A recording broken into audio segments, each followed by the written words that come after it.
Okay, everybody, I think we can start to get going. Thanks for joining us tonight. My name is Sean Conway. I'm the Mississauga Nation Coordinator Liaison for Curve Lake First Nation. We've got our team members, Kim and Casey from Hiawatha and Mississauga's of the Credit. We also have the Mississauga Nation Coordinator, Vicky here as well. Before we turn things over to Jill, remember you can turn your microphone on or off. Feel free to speak up and tell Jill to co-add a wait for you, and ask any questions that you need. We are recording this and we'll put it up on our YouTube page, and we will send an email with all the videos week by week as soon as they're uploaded, so you can catch up if you have to take off early, or you miss a session over the next couple of weeks.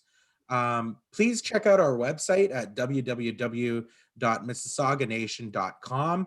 It's got all kinds of information about some of the work that we're doing in the communities. A lot of it online right now, but as things move forward with the pandemic, we're looking to do more programming and activities in the communities. We also have a Facebook page, facebook.com/Mississauga.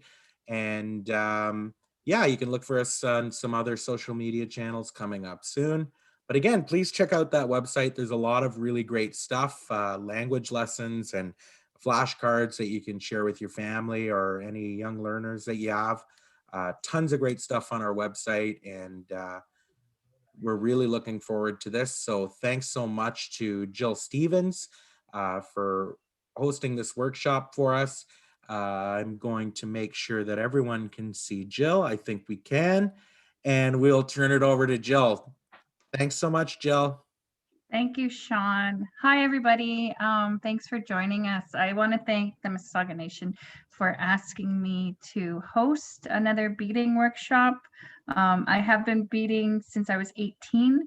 According to my stepdaughter, that would be 11 years, but it's really quite a few more than that. I tell her I'm 29, so that's why. But I'm pretty much self-taught, so I think it's good to share the skills and rather than try to learn on your own. Does everyone or anyone have beading experience? If I could see like a raise of hands, if anyone.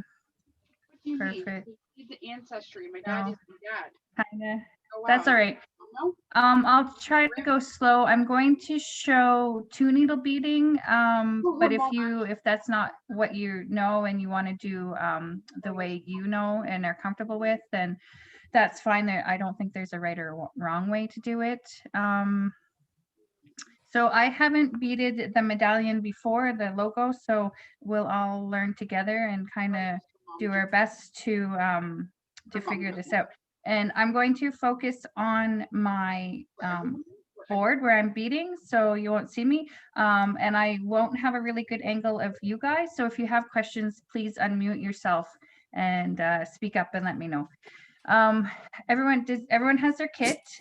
Does everyone have their needles threaded, ready to go? Or should we take some time getting that done? Jill, okay. I only got 1 thread, 1 needle. Oh, so we'll do 1 needle beading. Yeah. Oh, sorry, okay. That's not a problem. We can do that. With the logo, that's probably better considering some of the detail work. So that's okay. I did prepare. You didn't specify. Yeah, no, that's okay. Did you send wax? I did. Okay, so yeah. I have mine ready to go. I do like about an arm and a half lengths of thread, but I'm pretty comfortable using it. So if you're not and you want to do a shorter length, that's not a problem. So we always wax our thread with beeswax. It just conditions it and helps it keep from fraying. So just run it, take your length of thread and just run it through the wax a couple times. And especially get the ends where we're going to thread our needle. I was having a conversation with my husband last night about threading needles, and he used to say that he would take hours trying to thread one.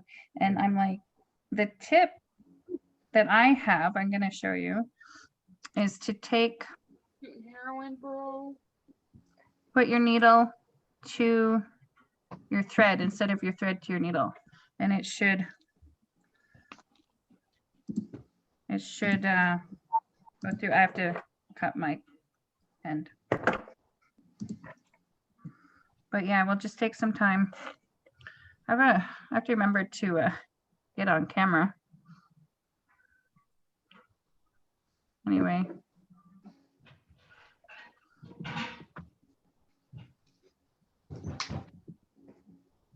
Of course, I'm going to have a hard time when I'm trying to show it.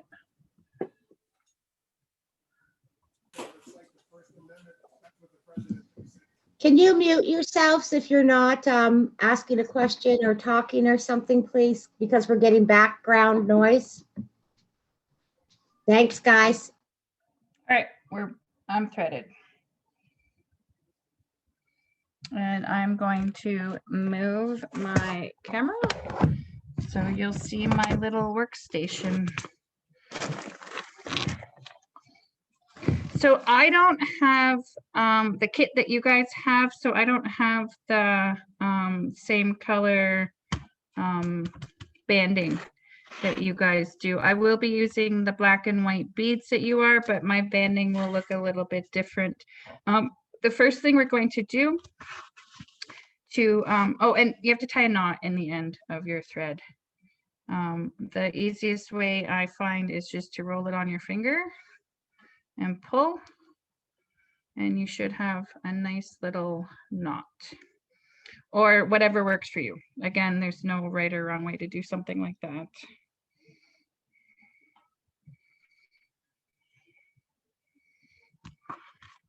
So the first thing we're going to do is take the shorter piece of banding that you have, and we're going to do this little zigzag area. It should be black in all the kits. A small, let me start this. It should be a small black piece of banding. If About you 3 inches. want, yeah, thanks, Kim. If you want to hold your paper in place, we're going to be bead straight on the paper. So if you want, you can just put a couple stitches through. It'll be hidden when we're all done, but it'll hold it in place so it doesn't move all over when we're doing it. Jill, do you double the thread or is it single? Oh, single. I always do single because some of the holes through the beads can be pretty small, and double thread might be too thick for them. So it looks doubled there, but at the end, Vanessa, it's single. Okay. And you cut the pattern out of in this circle. Okay. I did, but you don't have to. Yeah.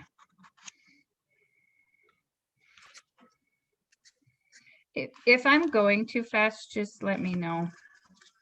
And I'm kind of working at angle to you, so I might look a little awkward, but I apologize for that. So what we'll do is we'll hold the rhinestone, the end of the rhinestone banding in place. So it's at the end of this little water, I think it looks like water area. And we'll sew it down in place. And we'll do that between each of the rhinestones. Excuse me, Jill. Hi, Yep. this is Debbie. I was paying attention trying to thread my needle. Okay. I have this piece of material. Is that supposed to go under the patch or no? Yeah, so is it the turtle material? Yes. No, leave that for the end. You're just using the Pellin, the stiff felt. Just pelt. Okay, Underneath. thank you. No worries. That material will be put on the back, On the back? to cover everything, and we'll use that at the end. Okay, thanks. Yeah, no worries. Thanks for the question.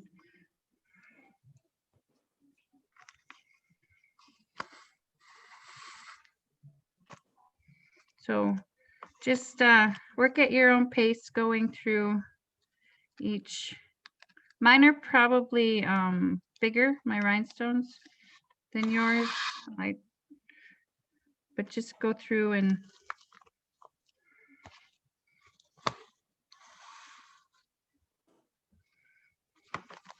if you have to maneuver them, just kind of hold them in place, and you can play with them, and they move pretty good. It should work for this area.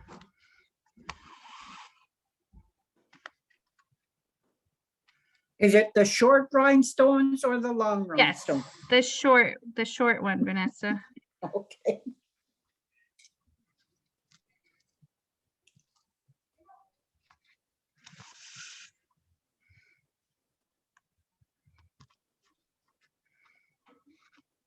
I think yours are black. I think all your rhinestones are black. Yeah.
Sorry, I'm not very talkative when I'm concentrating. I tend to not be able to do two things at once.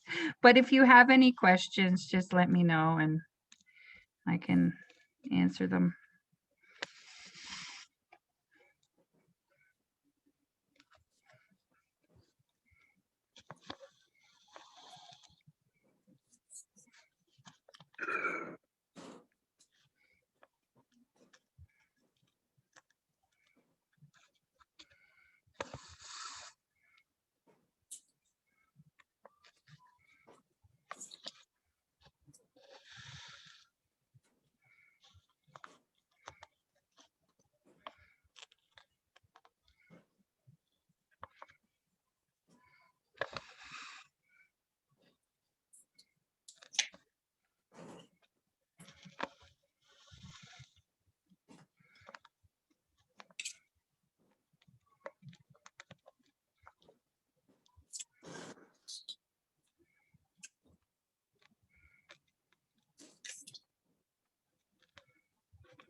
Be really neat to have a zoom, like a camera in my glasses, so I didn't have to angle the beads away from me, and I could just look down and there it was, and you could see it from my perspective. That'd be neat.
I just need to snip that little piece off.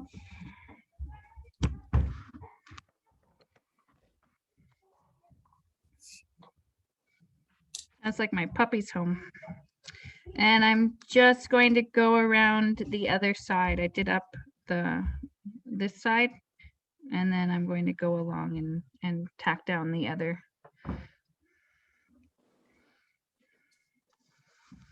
Mine's a bit, it seems to be pulling up a little bit, so tacking down both sides will help it keep flat.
Getting caught on the corners.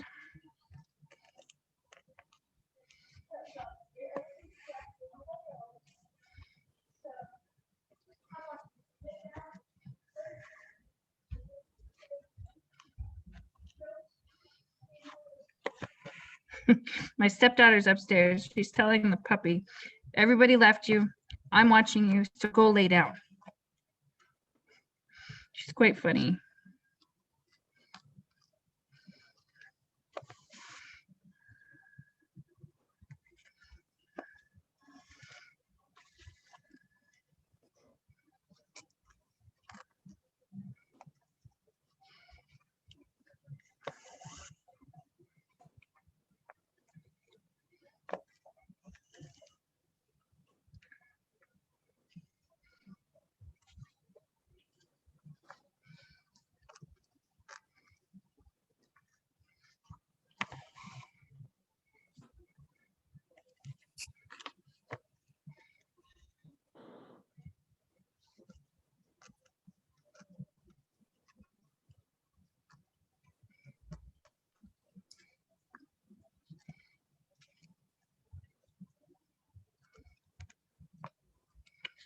Oh.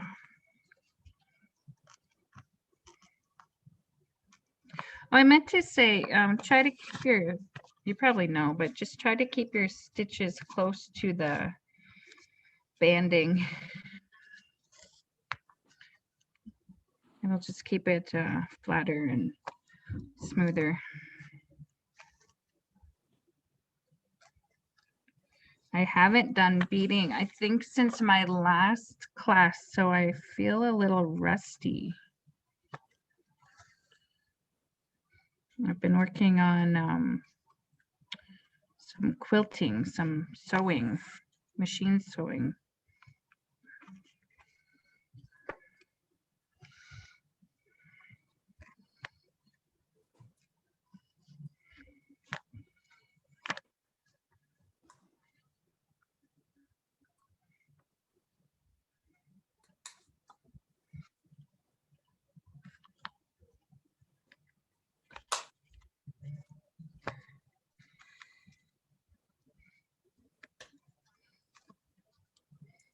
Jill, I haven't used these kind of rhinestones before. Yeah. So how are you sewing them on?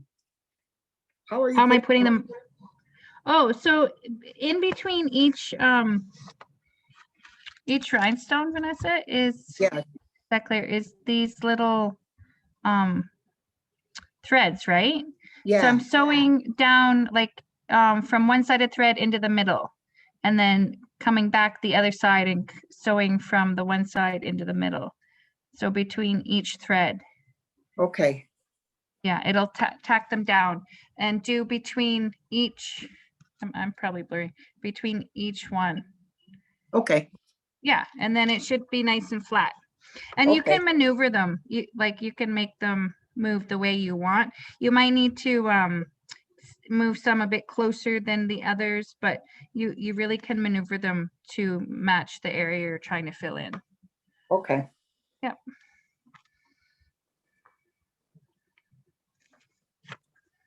That's how long it took me to thread. Oh, oh, sorry. I do have a threader. Sometimes the bead thread can fray a little bit, and I have to keep trimming the little ends so that it doesn't. And that's where waxing really makes a difference. Waxing the ends.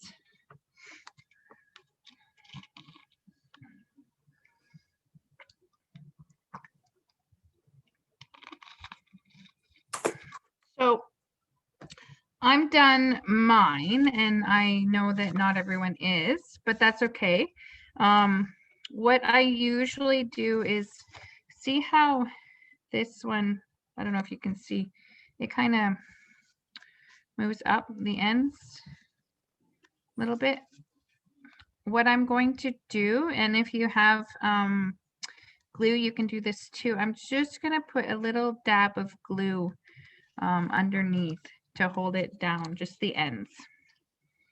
And I use Gorilla Glue, but like any craft, like white glue will work. And you don't want to get a huge amount of it because it's hard to bead through the glue. So you want to just be really precise with where you put it.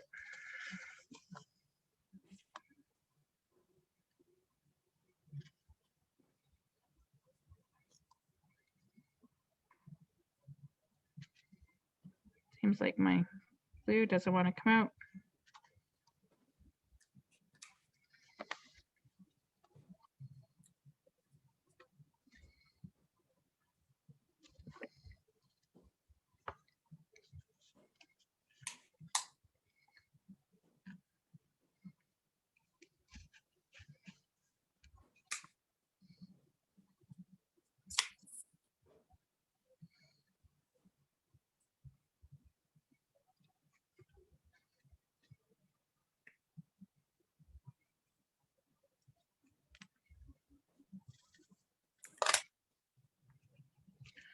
And it's not coming out. So we'll use some white glue.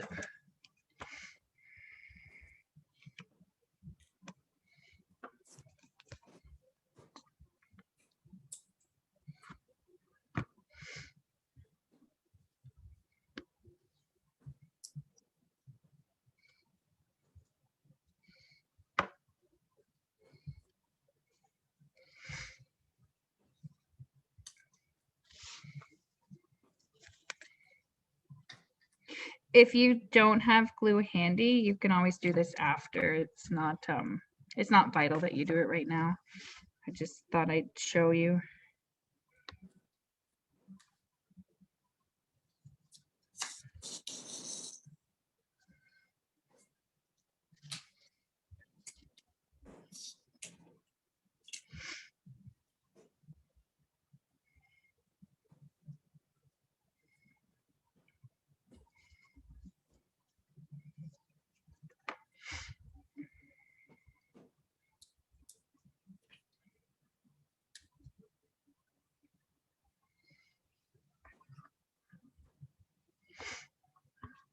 How's everyone doing?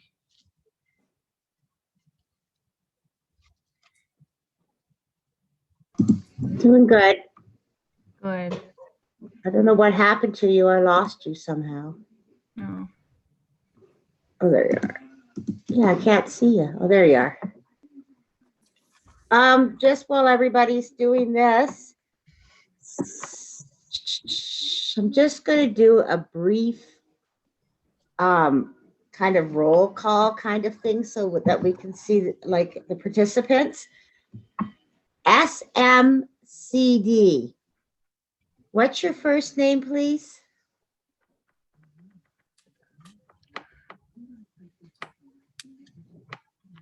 No? Tamara McDonald. Oh, Tamara. Perfect. And iPad. Hello, Hi. Teresa. Who is it? Teresa McHugh. Oh, I should have known that. Sorry, Hi. Teresa. It's okay. Hi. Hi. Hi, Vaughn. Hey, Tree, how are you doing? Good. How are you? Did you know how to sew them on? I was fighting with my needle too. We're blind. I'm sorry. I'm sorry for going too fast. I assume everyone just knows how to do it. I forget that not everyone does. Teresa and I are in a beading class here at home. Oh, okay. So it's my very first one, my first medallion. We made a bear paw medallion. So Nice. Yes. I have wonky toenails. Vanessa has bunions. my bear claw has bunions. That's funny.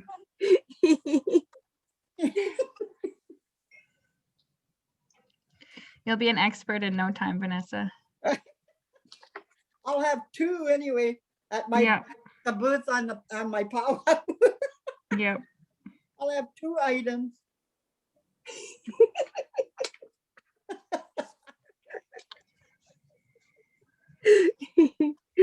Oh, funny.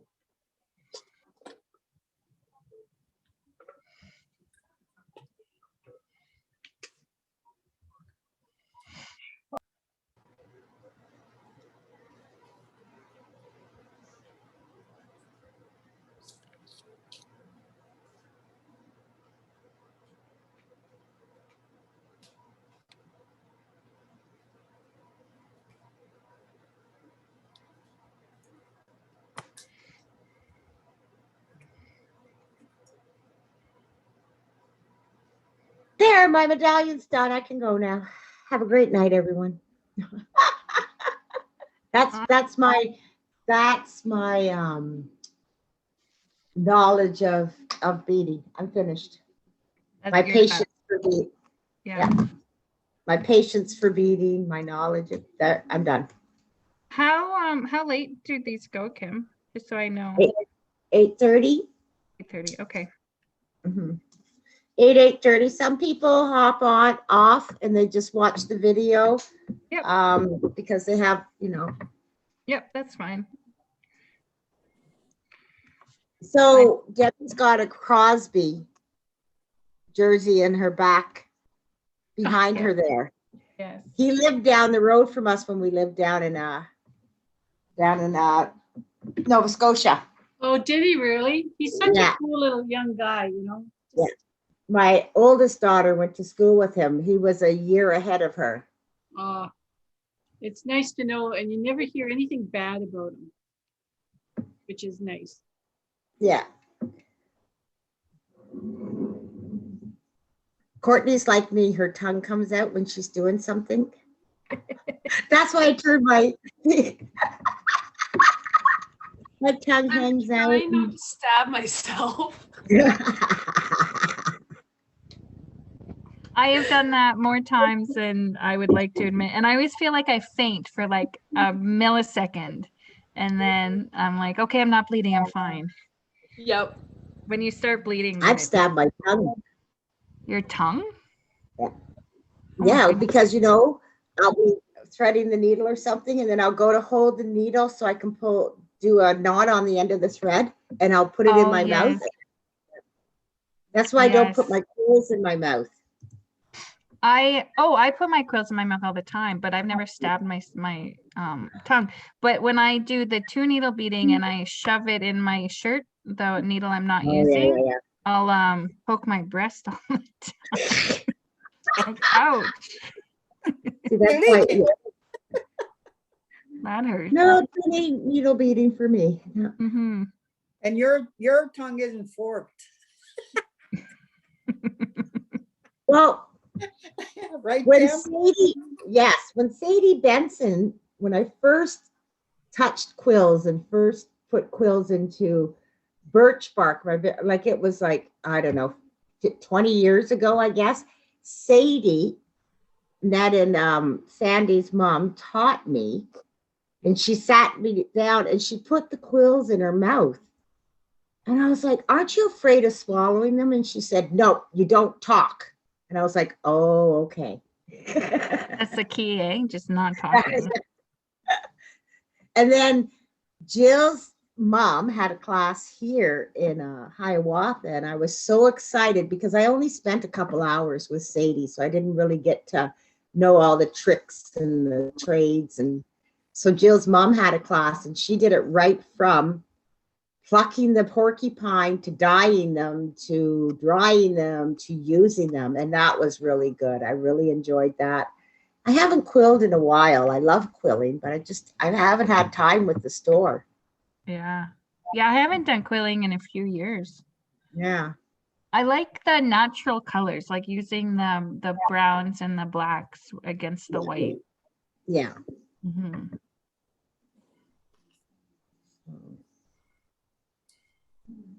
And Casey's just learning how to quill. She's teaching herself. So I'm wondering how that's going, Casey.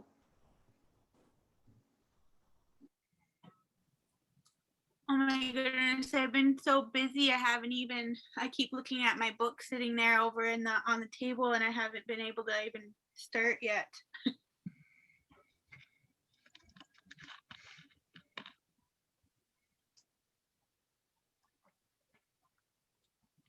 I find we're busier now with the COVID being at home with the Zooms and stuff than we ever were. Yeah, that's what Tom was saying. He really is looking forward to going back to in-person meetings because driving gave him a break Mm-hmm. rather than all the back-to-back meetings.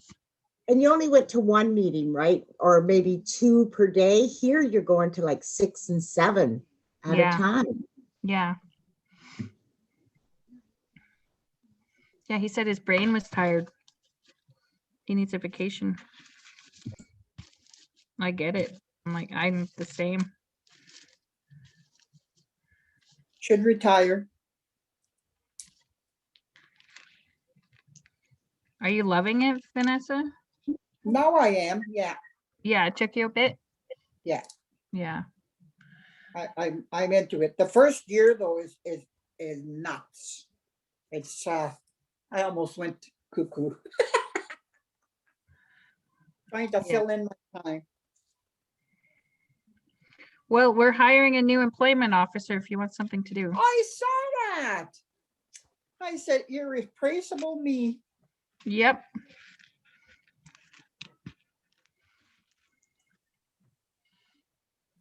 We've gone through quite a few since you've been here, since you retired. They just can't replace you, Vanessa. Yeah, well. So if you're bored, you know. Once you've had the best, right? That's right. No, that's right. How's everyone doing? Is it okay? Is everyone okay if I start moving on? Show of hands or speak up if you really don't want me to go yet. Don't go yet. Okay. I could use 5 more minutes. Okay.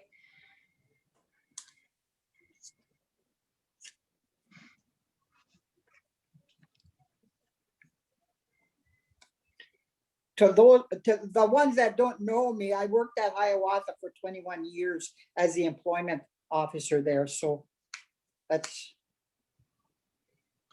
and I really Reapply enjoyed for the new job. No.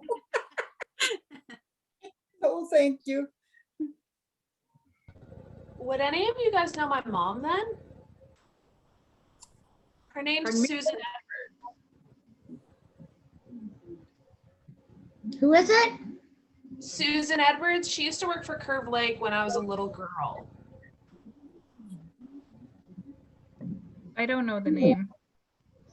Susan Edwards, I worked with Susan at Lovesick Lake. Yeah, she used to work there when I was just a little thing. Wow. And then she went to Peterborough. I don't know which I don't know if it was Elizabeth Fry or something else. She went to, maybe it was Nichcoandida. She went and worked there, and then she worked with the union in Curve Lake. She told me that. And I don't know what happened to her after that. She moved to PEI. Did she? Susan. And then that would be nice. I'm almost thinking that. Do it. You won't regret it. I'll move in with her. Oh, she's back here now. They went to PEI, Edmonton, Victoria, and now we're in Quinte West. Oh. Where are you in Quinte? I'm in Prince Edward County, and Yeah. my mom's right in Trenton. Is she right in Trenton? I lived in Trenton. CFB Trenton. Yep. CFB Shearwater down east. CFB Trenton here. Anywhere as close to water as my mom says, she's perfectly fine. Yeah. Yeah. Then I retired and here I am doing 2 jobs.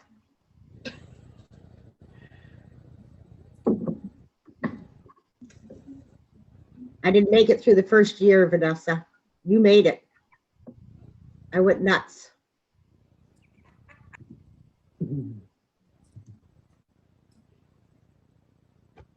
I look forward to retiring so I can do what I want to do, like do more sewing and crafting. See, I'm not a traveler or anything like that, right? So Right. I'm a woman of leisure. I look forward to powwows again. Yeah, hopefully there'll be at least one this summer. I hope so. I don't know that ours will go. I think it's too late to start planning. Yeah. Lori said something yesterday about thinking it wasn't going to happen. Yeah. I don't think I can survive another summer without dancing. Yeah.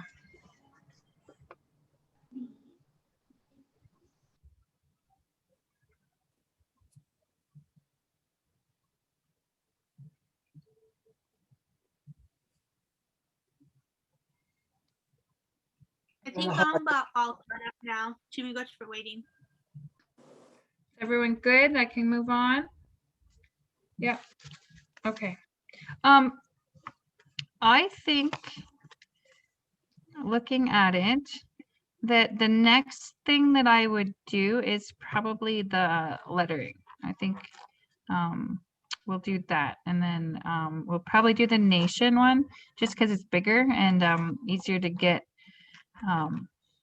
to do. And then once we have that lettering down, we'll go and do the Mississauga. But that's just how I do it. Other people might like start with the pipe or this cute little bird or even the feathers. I think there's no right or wrong way in which you're going to do it. I wouldn't do the fill first. I would always do like the lettering or the design work first, and then when we're all done that, we'll fill in the background. But yeah, I think we'll just start with the lettering. And so depending on where you are, you can bring you don't have to tie a knot and start over. You can just bring your thread over, run it over, do a couple quick little stitches to get you where you want to be.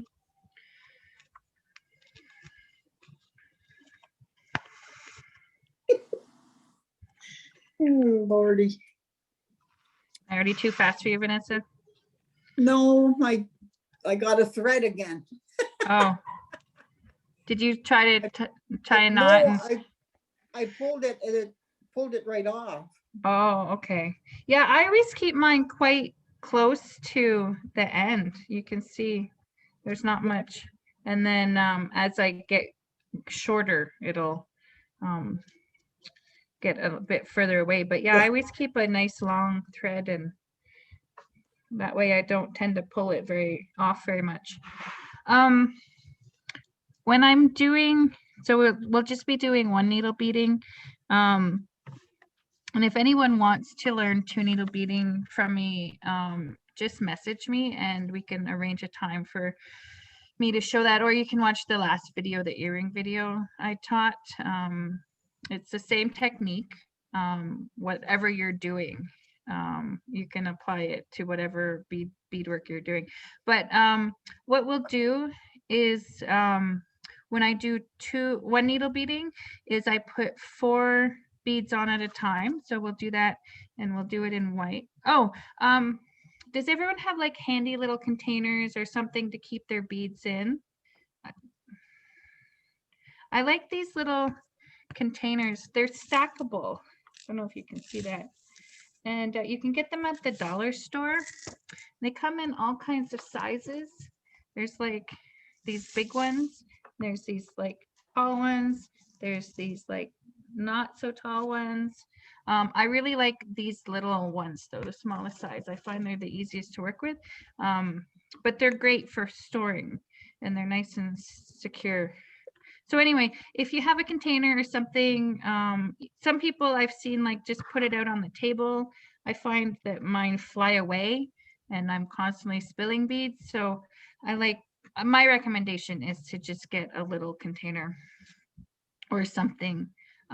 There's little sticky things that you can put on them too. I don't know where mine is to show you. I just moved my crafting area and I'm really disorganized. So, but there's little pads that you can put them on. Whatever works for you. Some people take like the extra pellin or felt that they're working on and like make little piles, whatever. But I have the pad and it works excellent. yeah, you like that? Excellent. The sticky pad, absolutely. Yeah. Nice. Yeah. So anyway, just a little tip. Find what works for you. And then anyway, I scoop up, got 4. So you take the 4 and you put it to the end of your thread. I'm left-handed, so I work this way. If you're more comfortable working the opposite direction, go ahead and do that. I just, I'm going the way that I'm comfortable. Anyway, you bring your needle down right at the end of the 4th bead. And so it's tight, but it's not, you don't want it bulging. You want it just nice and flat. You don't want it too loose. You don't want it like way over here and have the beads too loose, but you also don't want them bulging. So just right at the end. And then what I do is come up between the, where am I? Can you see that? Am I blurry? Between the 2 middle ones, you can probably see that. Bring it up. And then I take my needle and I go through the last 2. So I'm making, it'll look like a continuous run. You won't see the thread. And then my thread is coming out at the end of the 4th one. And then you play with it. If you have enough room for 4, put on 4. This looks to me like it only will have enough room for 3. So I'm going to try 3. It really depends on the size of your beads. Some are really, really fat and some are thin. Yeah, see, 3 is perfect. So again, I'm going to put my needle right down at the end. So it's nice, not too tight, not too loose. And I'm still going to come back through 2. So between the first bead and the second bead in that second set.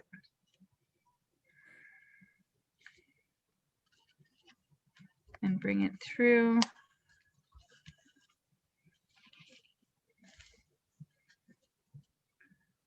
And bring it down. So that should be the first line, should be nice and straight. The first line on your first N. And if you started at that end, it's not a big deal. You can start whichever end is So easiest. which ones do we use? We got the Oh. big size and a little size. You have two sizes of white? 2 sizes of black, 2 sizes of. No, they're all the same size, Vanessa. So Okay. the big ones hold 4 vials and the small one just holds, of course, 1. I didn't Okay. know how many beads to send, so I sent 5 vials of each color. Okay. And hopefully that will be enough. They're Okay. size 10s, correct, Jill? Yeah, size 10s. Yeah, and I'm Okay. working with 10s. Okay. I think my blacks are, yeah, they're all 10s. Yeah. Yeah, size 10. Size 10 and 11 are very similar, and I use them interchangeably. Once they're once they're together, I notice a difference, but for the most part, I use them interchangeably. What I'm going to do next is this section here, this other line of the N, and then I'm going to fill in the middle part of the N. So again, come up at the end, do my 4 beads. I always like to work in one direction, so I'll turn my piece. And that last bead is really wonky, so I'm going to get rid of it.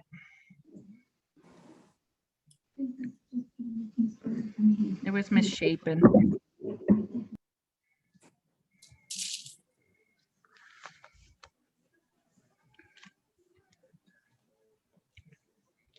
So again, pull it nice and not too tight, but not too loose.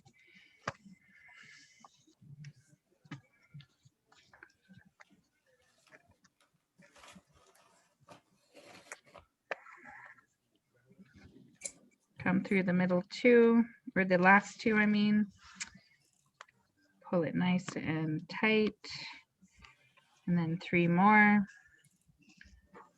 And depending on, I think my black are thinner than the white, so they might take 8. And if I was doing the black, I might do 8 beads instead of 7. Just play around with it and see what works for you. Sometimes some of them are really thin in the same package and some are really fat. So one row might be 6 and one row might be 8.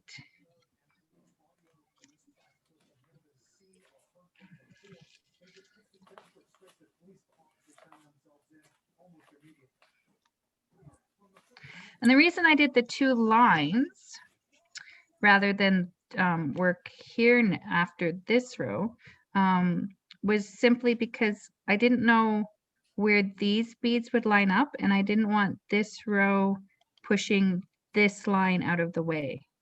So I thought, let's just do the 2 rows and then do the middle. So to me, that looks like it might fit 3. I'm going to try 3. You don't want to force too many beads because they will, you want good flat beadwork. You don't want beadwork that's all bulgy, but you also don't want a lot of space. So it's kind of, sometimes you take more time finding the right bead for the fit than anything. Yeah, so 3 seems to work.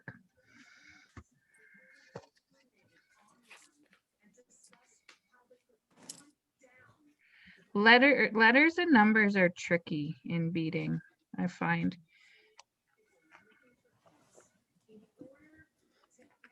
I did a Raptors medallion and I hated how the lettering looked on it.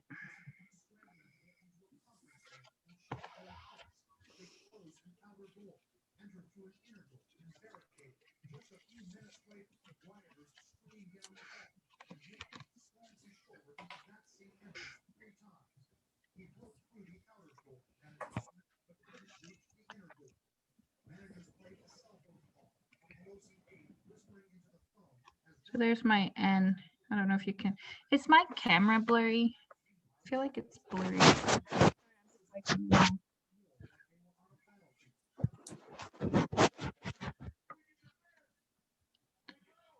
There's my N done. Then I'll move on to the A.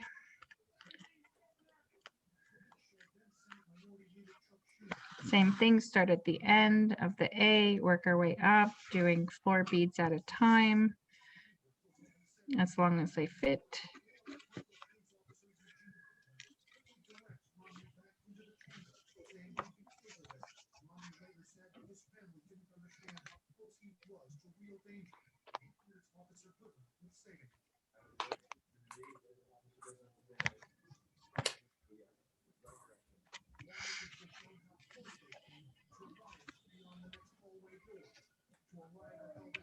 And somehow I ended up with 5, so I have to take it out. I mean, you can use 5. I just find that they're too, it doesn't lay flat. I know when I learned beading, I learned to do 6 at a time. And I always found it didn't lay flat, so I played around with it, and I always found that 4 was the most flat. That was until I discovered 2 needle beading, and then 2 needle beading is much more flat. But for me, I just like doing 4 at a time.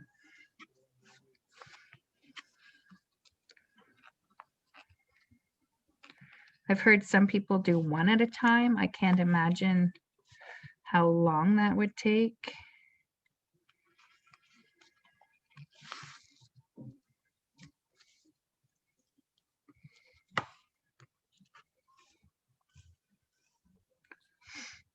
And because the A is on the angle, it's a little bit longer than the line of the end. So I'm going to try 4 beads, and that looks perfect at the end.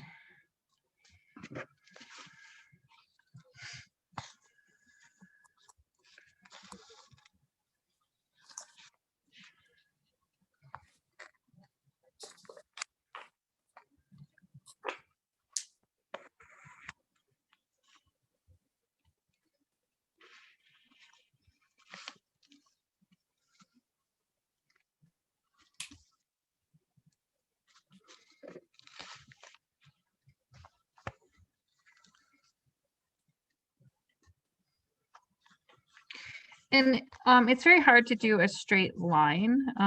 These will fall into place more once we get the fill in. It should put them into place in a nice straight line for us.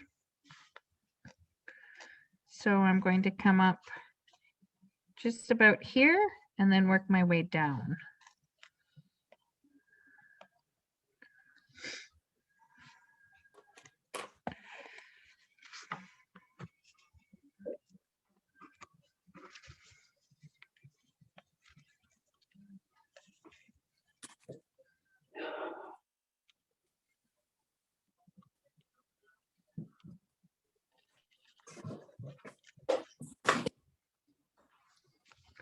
My foot's falling asleep from being in the same position for so long.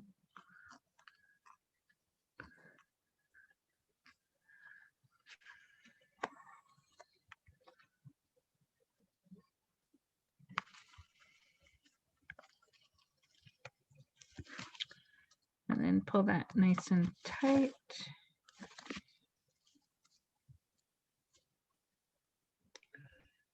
My threads, it got caught on the bead, so it wasn't going flat, but there it goes. And then I have about enough room from here to here for about 2 beads, so that's all I'll do. And if I'm only doing 2 beads, I'll just come up through the last one. And if I only have room for 1 bead, I'll just come through the one.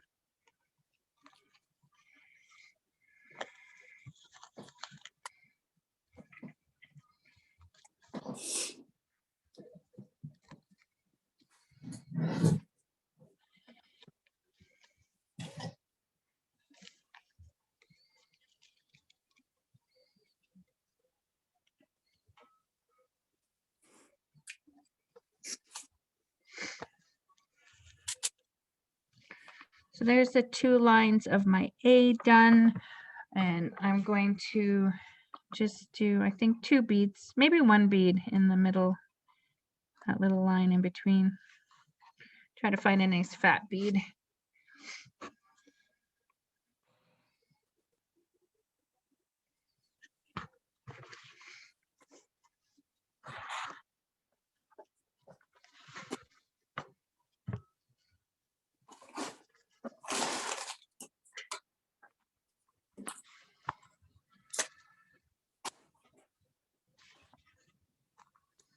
I think if I had tried to do 2, it would have been too tight, but 1 is a little loose. But I'd rather have it a little bit loose than bulging. Jill, Remember that, remember that we record this and it goes up on YouTube, and Sean or Casey will send you the link to that, so that if you get behind or you have questions, you can go to the YouTube video and look at it. Because this is such an intense beading piece, if you want to work on it on your own during the week, by all means, please do. That's totally up to you. Maybe not right away if you're not an experienced beader. Maybe in a couple weeks, you can start, once Jill gets to the filling part, the filler part, the black part, then you can start doing that on your own.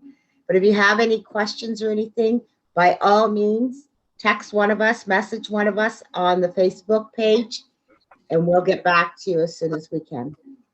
Yeah. Yeah, and I'm also going to show the lanyard, how to do the beaded lanyard part, which is the necklace part. And that's quite time consuming. So that'll be something that you'll have to do. We'll do it in class, but it'll be something that you'll have to finish on your own too. And if you want to play with the feathers, play with the little bird, like outside of class, go ahead and play. So it's the same idea, whatever section we're working on, it's all the same technique, just trying to make the beads fit the area. Jill? Somebody had a question. Yep. Okay, I just finished the water. I'm trying to do the letters now. When you did the letter, I can't see your screen very good, but when you did the letters, yep, is it 2 rows on the ends or just 1 row? Just 1. I'm finding that just 1 row of beads will fill the space perfectly. Okay. All right. Yep. Yep. I heard you talking, but I wasn't really listening. Yeah, fair enough. No, that's all right. Fair I was enough. concentrating on trying to get the. Can you see that, Veronica? Yeah. Okay. Yeah, Thank so you. it's just one row. And the Mississauga, when I do that, I'll probably do the beads on their edge rather than straight down, because they seem to be thinner. But I'll get to that at the time. I'll show how to do that. Okay.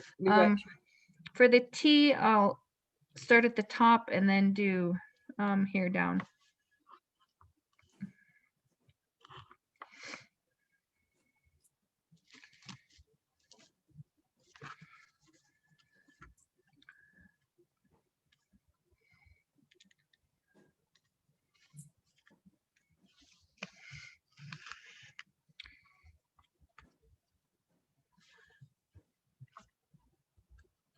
It's probably a bit hard to see because I'm doing white beads on a white background.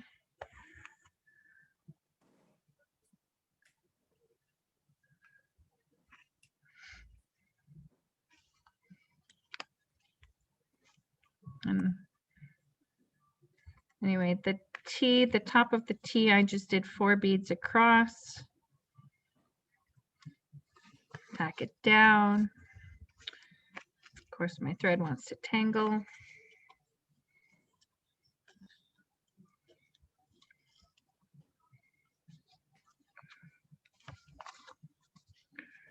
And then do the bottom part.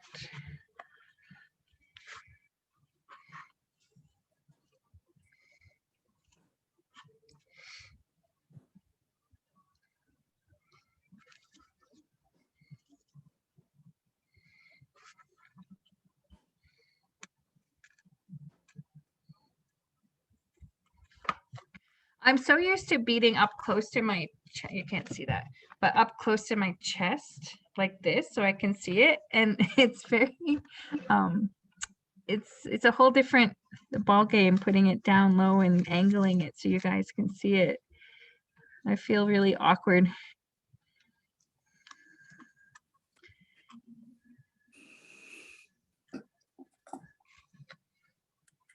I keep poking the back of the needle into my finger right there, which is, it's dull, so it really hurts. I don't know how many times I've done that over the years, and just like my fingers literally bleed from poking them so much.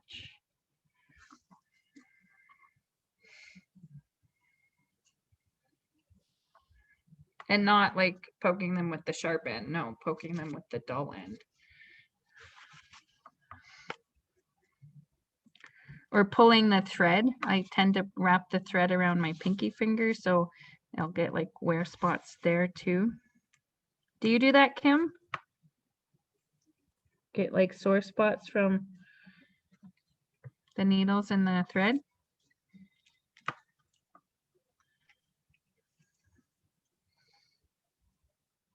think we lost Kim. No, I'm here. Sorry, I was downstairs switching the laundry. Everything's covered in drywall dust. Yes. Yeah. What was the question, Jill?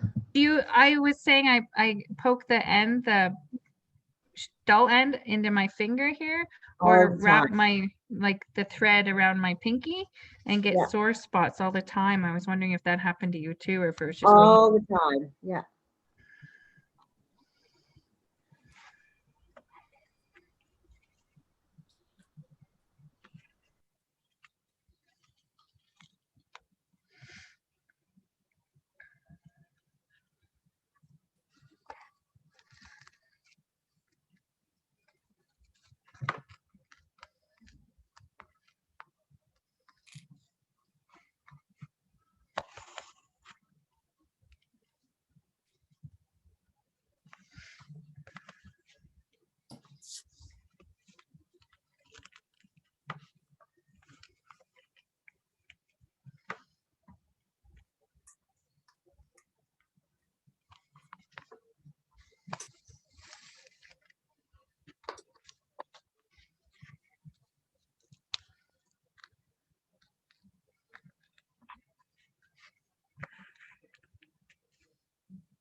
I think for my eye, I tried 8.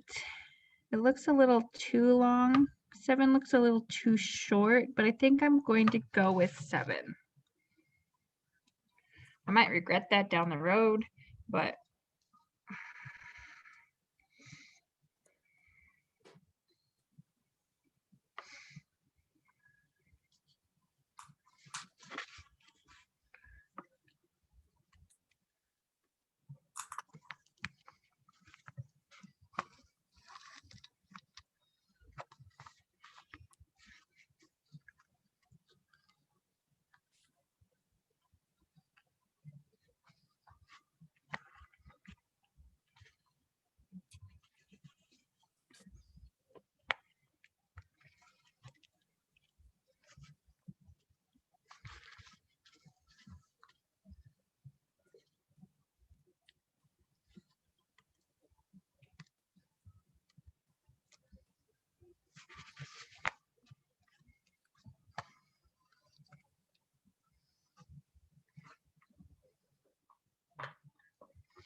my thread was starting to tangle, so I just held my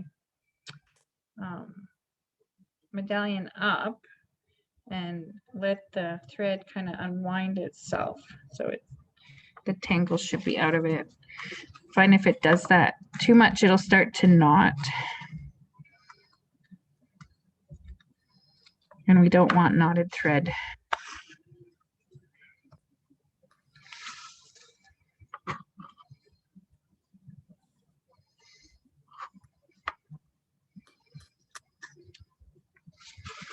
So the O can be a little bit tricky trying to do around corners. So what I'm going to do is kind of like angle it in place where I want it. And I might tack it down, not between the two middle ones, maybe between the two middle ones. But you can play with it and kind of maneuver it where you want it to go. And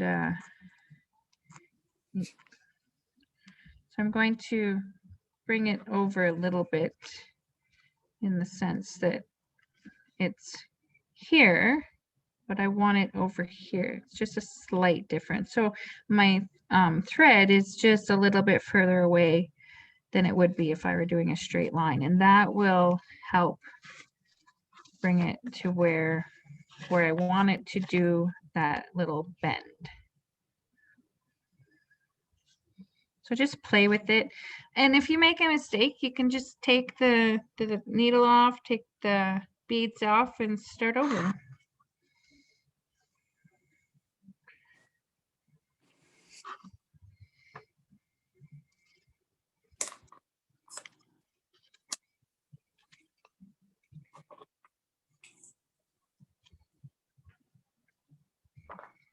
So it's kind of coming around that little bend, just holding it so you can see that little bend right there, hopefully.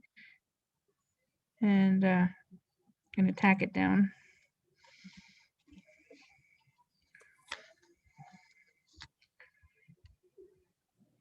And so the bend is between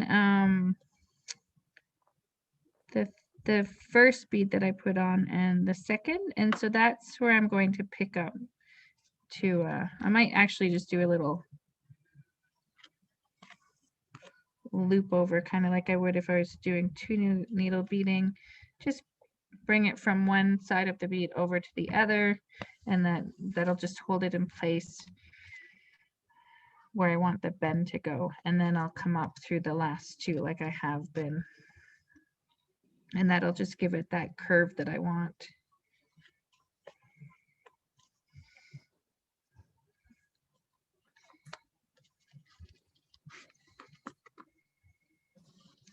Yeah, like that.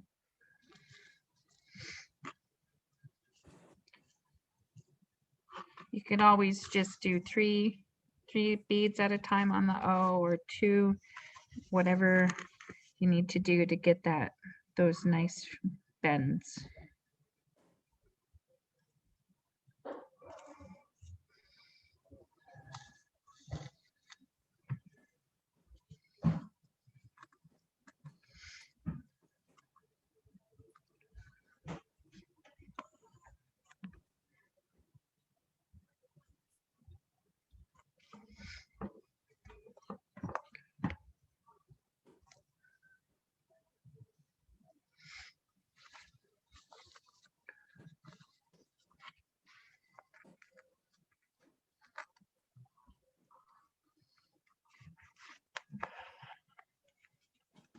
So I have my T.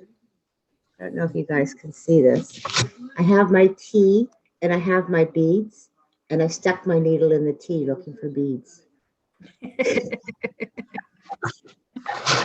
Not paying attention, just, beading away. A beater I follow on Instagram posed a question a couple weeks ago, and she asked what snacks you use when you're beading. She had, I forget what she had. And I'm like, I can't bead and snack. I just can't. My fingers get too greasy, and then it's just not good a combination for me. I probably do what you do, Kim. Yeah. Put it in the pick up my chip thing. Yeah, it's actually something I bead at night, and it's a good way to keep me from nibbling, because I don't eat or I'll have water, but I don't snack. I can't snack and bead.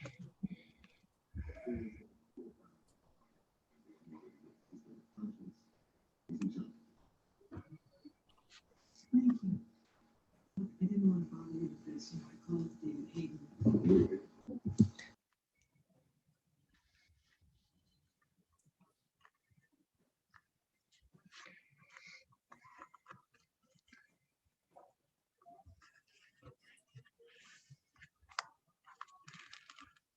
I don't know if you can see, but on my O, I have this little space between my very last bead that I just put on and my first bead. So I'm just going to put one bead in there, and then I'm going to bring my thread through the first one and then down to the back here. In the very first bead I put on for the O. And that'll just make it look like a continuous line. You shouldn't be able to see where I started or where it finished.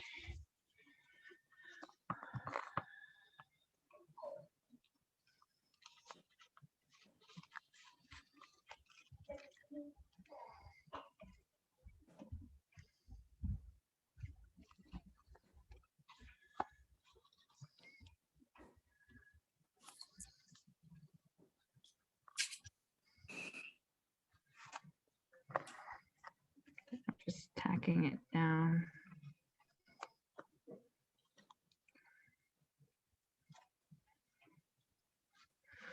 And there's my O complete. And then I have the last N.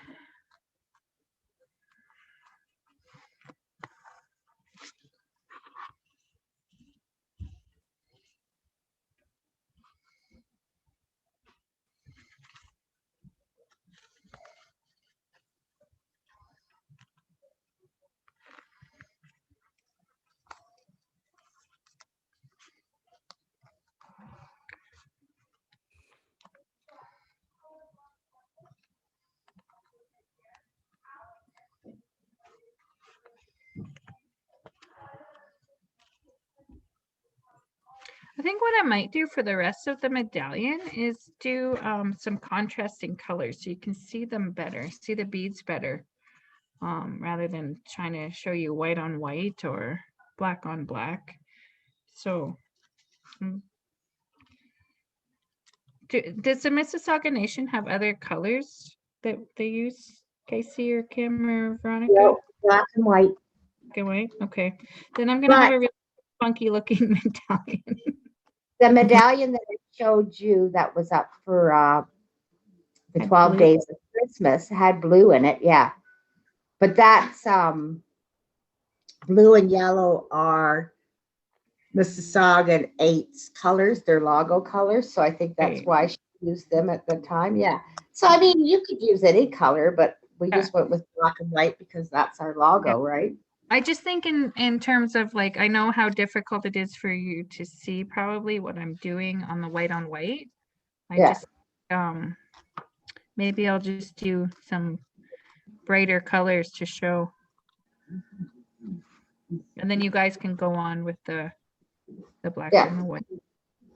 Yeah.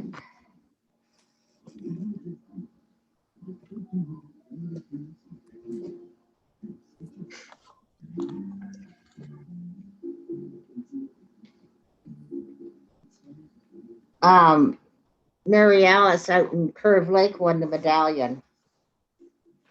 Oh, nice. Yeah, Auntie. Yeah, she won it. So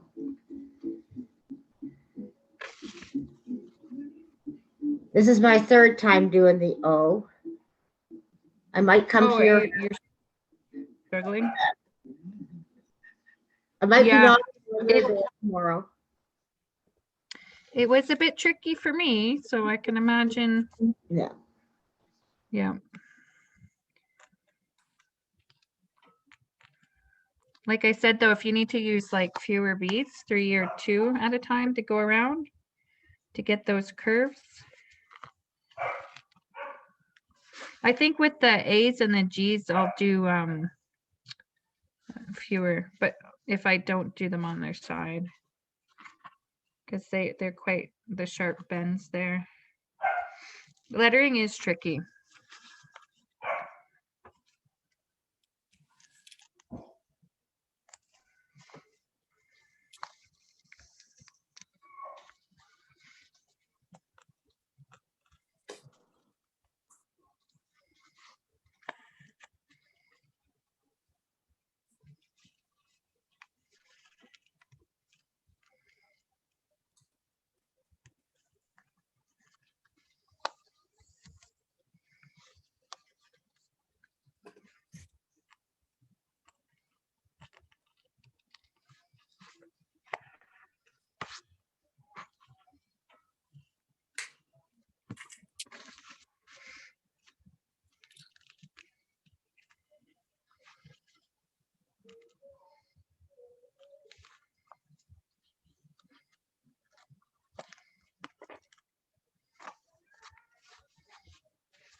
So I have a bit of a space in this little section of my end.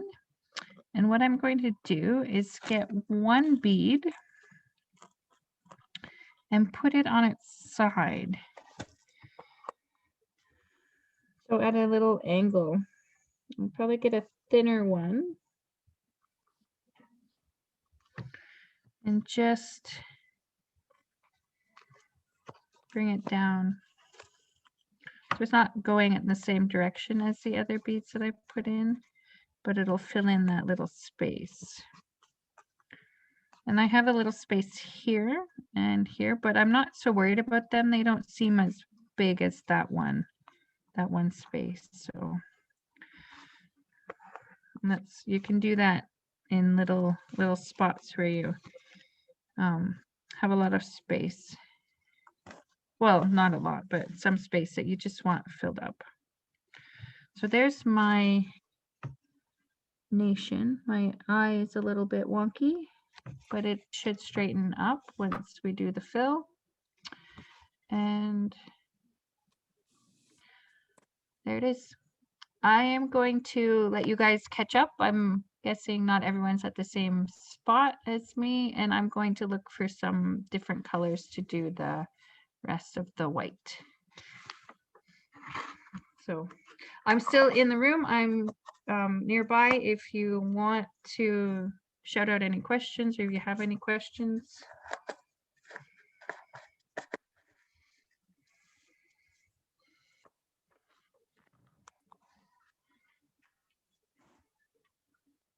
For those who need to, you can stand up and work out those kinks and take a small break if you need to. We're not going anywhere. We're still here. If you have any questions for Mississauga Nation, any questions about that? Casey and I and Veronica and Sean are here to answer those. As we said, please visit our our Facebook page and let us know what you think about all the cultural series that we've been doing and the workshops, because that helps us know where to go next. If we continue with the workshops, if we continue with the cultural series, what else you'd like to see on here. Yeah, send us messages, give us suggestions. We got an amazing feedback from our language from Jonathan Taylor and Mary Taylor. Positive feedback on the language series. So if you can think of anything, shoot us a message. Let us know what you want to see for workshops, for cultural series. If there's something new that you'd like to see out, let us know. Keep us posted. If you have questions about the Mississauga Nation, we're here to answer those. So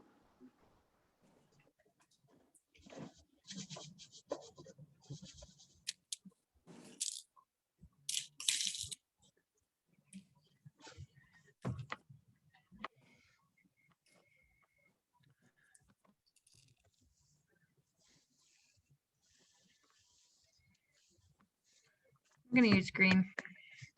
It's my favorite color. I think I might, in the chat, I'll put in my email address. So if anyone has questions during the week, if you're working on it, you get brave and want to work on it and get stuck or have any questions, you can reach out. Chat, there we go.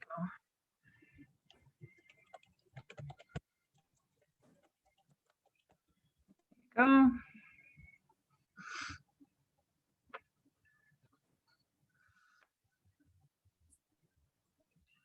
How's everyone doing?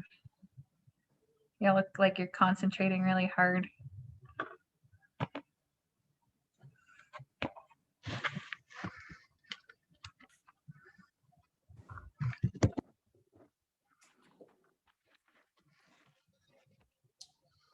to see my dirty basement. You're just not, Jill just moved into her home. It's brand new. You've been in what, 2 months? November 15th, so almost 3. Almost 3 months, yeah. This little area with the shelving is going to fall. Yeah, it's coming along. It's frustrating trying to set up, and I find that I'm just at my wit's end with the addition onto the store. Like, I'm frustrated. The mess, the sawdust, and the drywall dust, and the drywall mud on the floor, and I'm just I don't know how many times we've swept and vacuumed our basement, and we still have drywall dust everywhere. Yeah. I know that in the end it's going to be good, but right now it's just frustrating me. Yep. Yep. And the storage solutions we had that worked in the apartment don't work here. So I need like different shelving units. I need like all kinds of stuff that just didn't. I had it, but it doesn't work here, or it's not enough. So. But this is your forever home, so. It is. So in time, it'll come together. Yeah, once it's done, it's done. Yep. Weird question. When I get to the end of the string, how do I finish off? Like, do I just tie a knot at the end and hope nothing comes loose? Yeah, so you want to be at the back, not the front, at the back, and just tie a couple knots really close as tight as you can to the end. Make sure it's big enough that it won't pull through. And then before we put the backing on, I always glue every single knot, so it shouldn't come loose. But yeah, so I can show you how I tie off a knot. I'm just looking. Let me set you up again. Sorry about that. I don't know if you can see. I don't know if it's too bright. Can you see that? So all I do is, I don't know what's the best spot. Take my string, my needle here, and just tie a loop, and then I don't know if you can even see, but anyway, I'll have a loop, and then I just keep my finger in the spot, pull it tight, do that over and over again until I have a big enough knot that it won't come out. Thank you. You're welcome.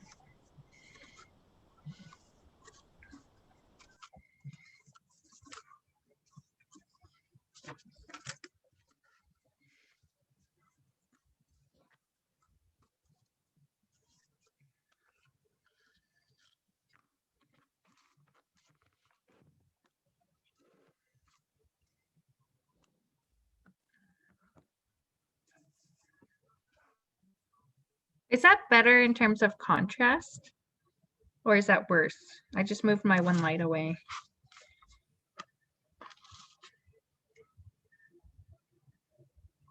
Anyone? I think it's about the same, Jill. Okay, then I'm gonna put the light back because I can't see really without it.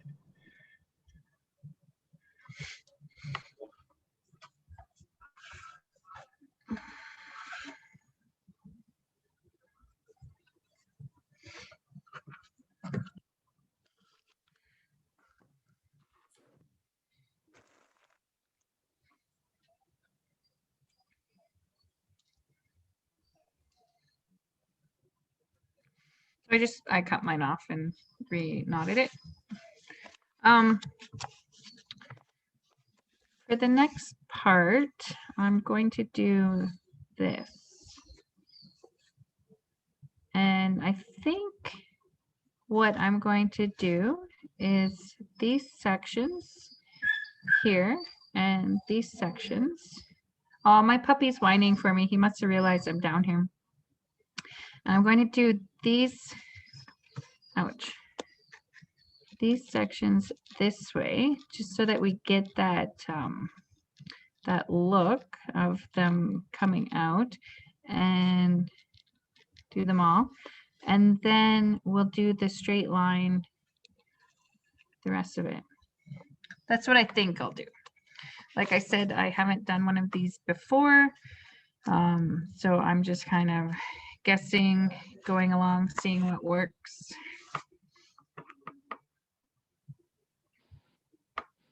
Yeah, he knows I'm there. Poor guy. He's not allowed in the basement. He likes to have accidents.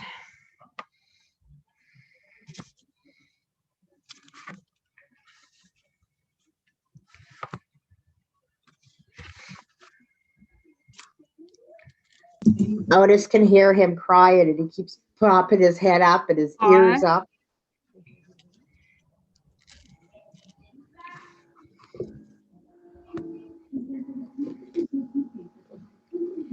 He's a little mama's boy. He always sticks close to me. And the other humans in the house just aren't a good substitute for mama. No. So how's your allergies doing with him?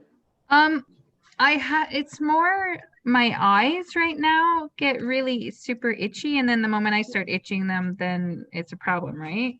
But Yeah. I'm not like sneezing and breaking out in hives the way I was. That's It was good. really bad at first, yeah.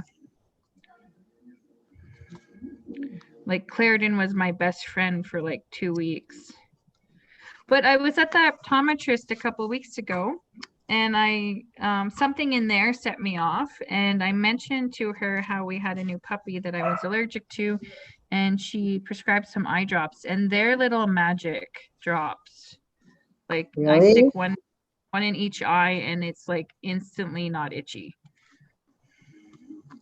You might have to send me the name. Yeah.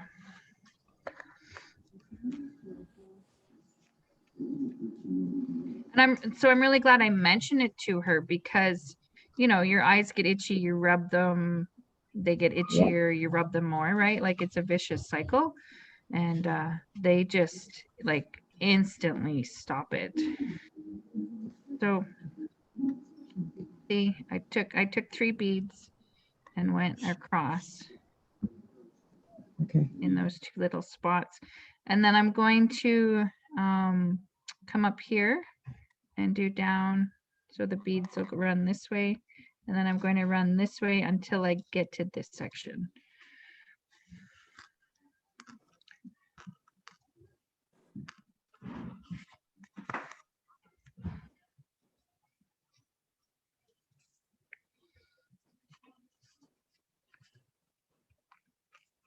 Are you allergic to Otis, Kim? I'm used to him now. I still, once in a while, like if he doesn't have a bath for a while, he has a lot of dander, I break out, like I get bad allergies. But when the seasons change and his fur changes, do you? Yeah. It was worse when we had Jack too, the cat. Who is? Oh, I cannot have cats. Yeah, like I'm bad with dogs, but I'm horrible with cats. And I just started developing allergies like 10 years ago. Yeah. I never had allergies, and then I just about 10 years ago I started developing them. So it's awful. Yeah. My nose gets so sore from blowing it. Yeah. My eyes feel raw.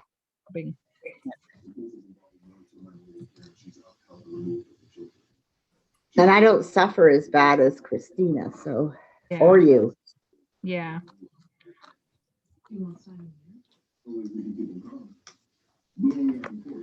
Everybody doing okay out there?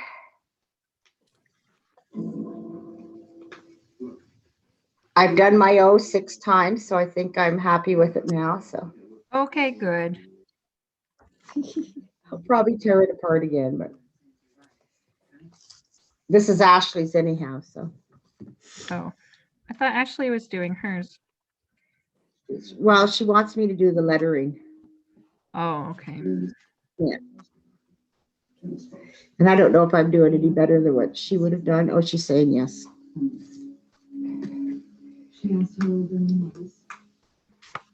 And she said he was 15. When we first adopted them, this time she was a picture of she kept it. So she was just crazy. I'm just running down the length of this section in my green. What I might do is just show it in the contrasting color and then through the week put it in the white and then they'll all look the same. I don't know if the green is the best because it's kind of shiny. I picked a really shiny green.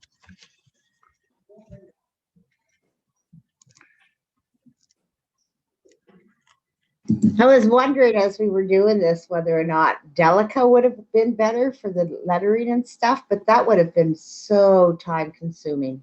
Yeah, and Delicas are really great in that they're evenly sized and like really nice to work with. But in something like the Mississauga lettering where it's so narrow, or the little bird, they'd almost be too big. Yeah. Yeah. And I think I sent you a picture of the bird that was done Yes. on So, the, yeah. So yeah. it's not, So we won't pick up all the detail. And even in the feathers, I don't know that we'll be able to pick up all of the detail in each feather. And we'll just do the best we can, fill it in the best way we can with the beads that we have. yeah. I mean, that's what she did as well. So the lady Yeah. that made that medallion. Yeah. I mean, you can't tell from far away. If somebody's up close to it, they're going to be able to. Yeah. But as you say, nobody's perfect and it shouldn't be perfect. And Right. So I always would, when I learned how to make regalia, I learned how to do sequins because that's what we were told you had to do for fancy dance was the sequins, and jingle and traditional did beading. So I learned how to do beading in the sense that I listened to the instructors, but I didn't do it. So anyway, they were saying that if you strive for perfection, that's when you're going to make mistakes. And it's the mistakes that keep us humble, and nobody's perfect. So there should be mistakes, and that some beaders will actually put a wrong color bead in or something in their beadwork to keep them humble, to keep them human. I always put a spirit bead in my beadwork. Yeah. Even my lanyard that I did, there's a red spirit bead in there. Yeah. Yeah. And I've been beading for 25 years. And like you can see a huge contrast between my early work and my current work. And even like between the work I'm doing now and the work like from a couple years ago. So I'm always improving. So don't expect like perfection on your very first or second or third piece. There's always like, even I'll do something and I'll be like, no, that's so bad. What am I doing? And I'll take it apart. And even after doing it for all these years.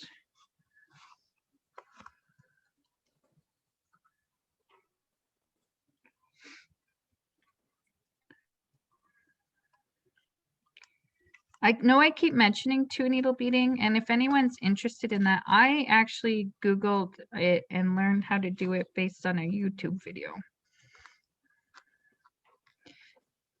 Somebody had described it to me years ago, but I'm a visual learner, not one really who understands by or learns by hearing about it. So I had to see how it worked. It didn't make sense to me in my head. So if anyone's interested in it, yeah, Google it and learn.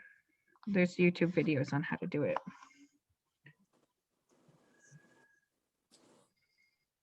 There's lots of beading tutorials on YouTube.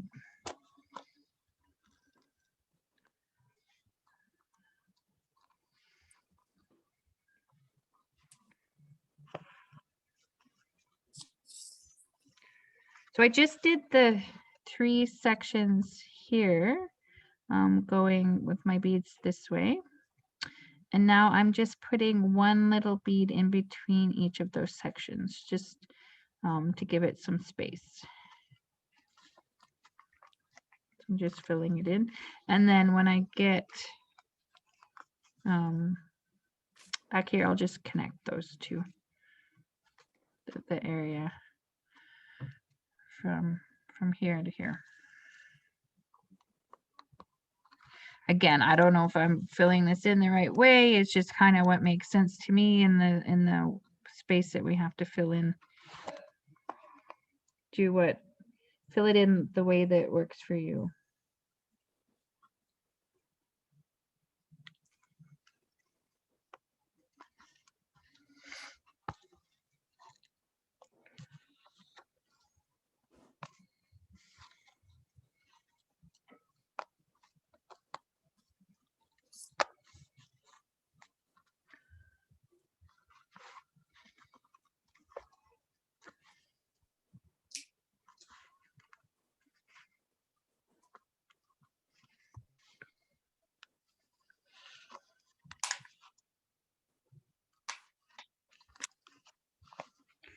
I can't get that bead, the needle through my bead there.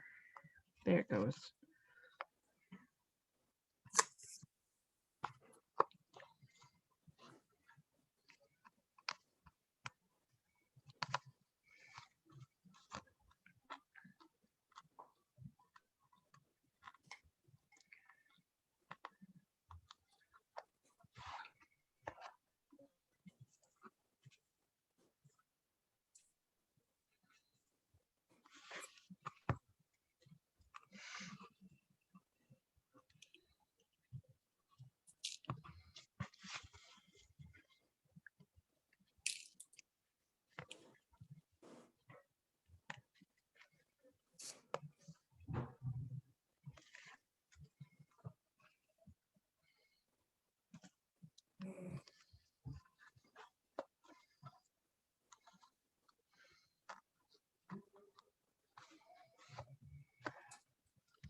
So this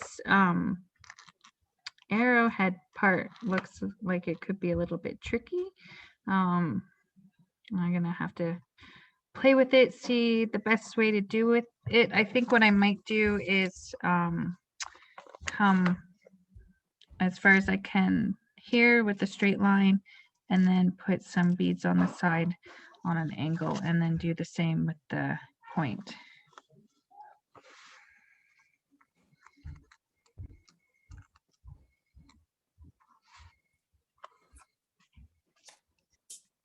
How's everyone doing?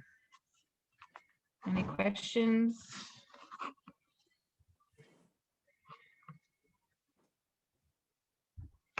Everyone's just concentrating really hard. There's the puppy again. You can tell where all your holes are. Yeah. It's like, oh my God. Like beside? Like you're talking about beside? Yeah. No, look at They'll get. Look, I got like little tiny holes all the way through. Yeah. Up and down because I'd push the needle through, then back out again. Yeah, when you're trying to find the right spot. Yeah. They'll be hidden. You won't see them when you're done. Yeah, I know, but I just like put it up against the light. It's like, Yeah. oh my goodness.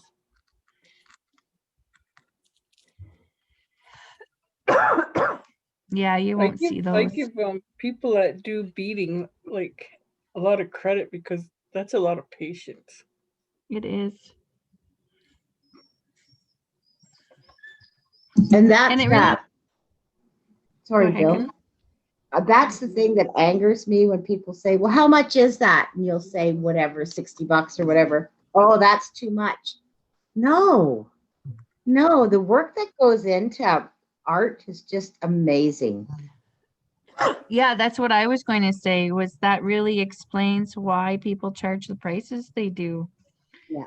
Because it takes so long. It's an art. I mean, Yeah. patience. And I don't have that in abundance. So if something takes you 50 hours to beat it and you charge $10 an hour, I think it's worth it. Yeah. Like, I don't think you ever get paid for the hours that go into it. You'd be charging a lot more money than what you do. even minimum wage, I mean, you don't make your Yeah. money back. No. Which minimum wage is more than $10. Yeah. Yeah. That's what I said. Like, even if you do a rate at $10 for everything that you make. Yeah. Like, it takes me from start to finish. I'm a slow beater. Maybe like from planning right to having it completely done. It makes 4 to 5 hours for a pair of earrings that I charge $20 for. Yeah. And so I'm definitely not, like, that doesn't cover supplies. That doesn't cover really anything. But if I were to charge more, I don't know that people would buy them, because so many people just don't understand the effort and the time.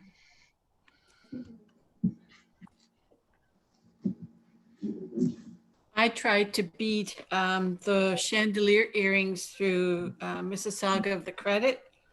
And Yeah. so I really, $20 is definitely not enough for a pair of earrings. I get that for the time that it takes and the intrinsity,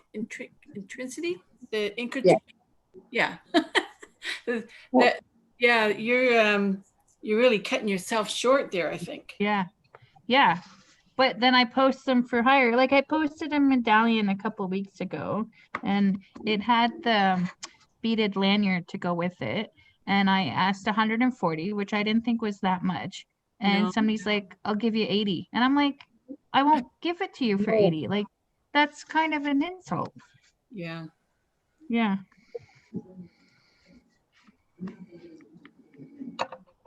Just before Christmas, I had made a pair of deer hide mitts. And the lady said, oh, what are you charging for the deer hide mitts? And I said, $80. And she said, oh, that's ridiculous. I can make them for cheaper. And I said, okay. So let me know, how they go. And about a week later, she texted me and she said, so can I buy those deer hide mitts? And I said, nope. Yeah. He was like, I couldn't believe how much deer hide was. And I said, I don't charge enough. Like $80 was nothing. People get $150, $200 for a pair of mitts. Yeah. It's just, but if you don't do crafts and you don't understand what goes into them, then you don't know, right? Yeah. So there's, I tried making the mittens, and I would pay you $80 gladly, to make them. yeah, I couldn't do mittens. The thumb would throw me right off.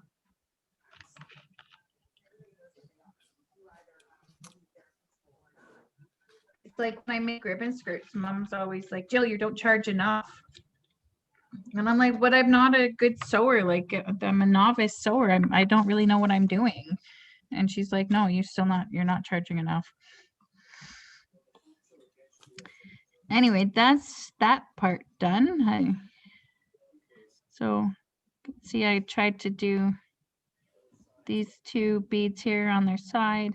This one's on their side, but on their side, I just mean going a different angle than the rest of them.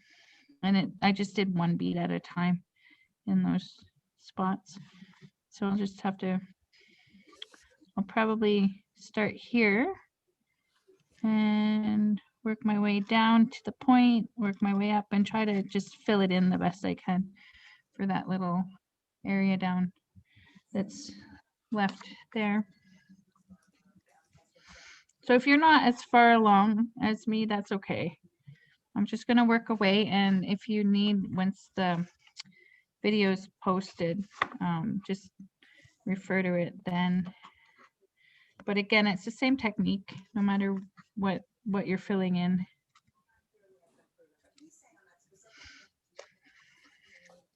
Gonna run out of thread soon.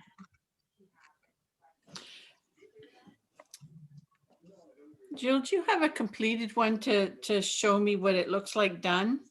The Mississauga medallion? Yes. No, I've never, this is my first time beading it, which is why I'm kind of like trying to figure out as we go along what's the best way to do it. I haven't done a Mississauga. Kim has one. Do you have it with you, Kim? Or do you just have pictures? I have it. Who was asking? Debbie. Deb? Okay, so Deb, on our Facebook page, I'll post it to you in a message. Okay, perfect. Yeah. I'd like to know I can't visualize how this is gonna look when it's done. Yeah. Thank you. It has other colors than black and white in it, right, Kim? It has the blues. It has the blues and stuff, yeah. Yeah.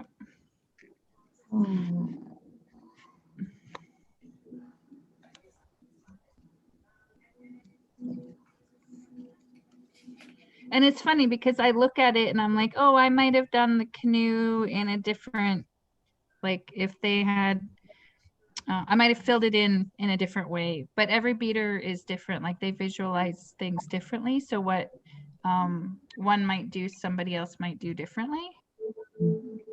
You know, some, like for the circle, some will just work completely in a circle while others will kind of work with the lines.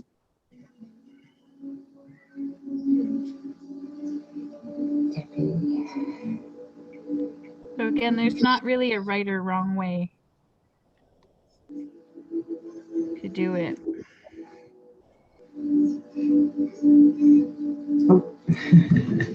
I'm trying to figure out how to do this from my phone. I'm not very tech savvy here. On my phone. Debbie.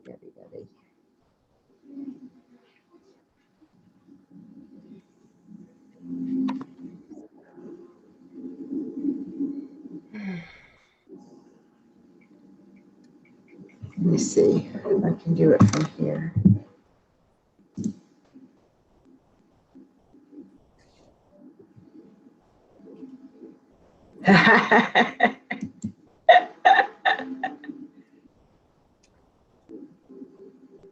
Teresa says, my baby is barking and looking for your puppy. Aw. My puppy finally settled with his dad. I'm trying to figure out how to send this to Deb. Are you all up in Northern Ontario? No. No? No, I'm in Hiawatha. Okay. Is there anybody down here from the First Credit Oswego area? No?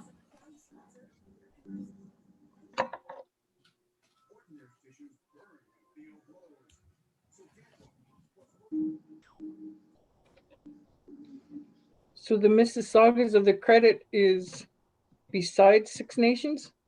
Well, it's actually it's surrounded by Six Nations.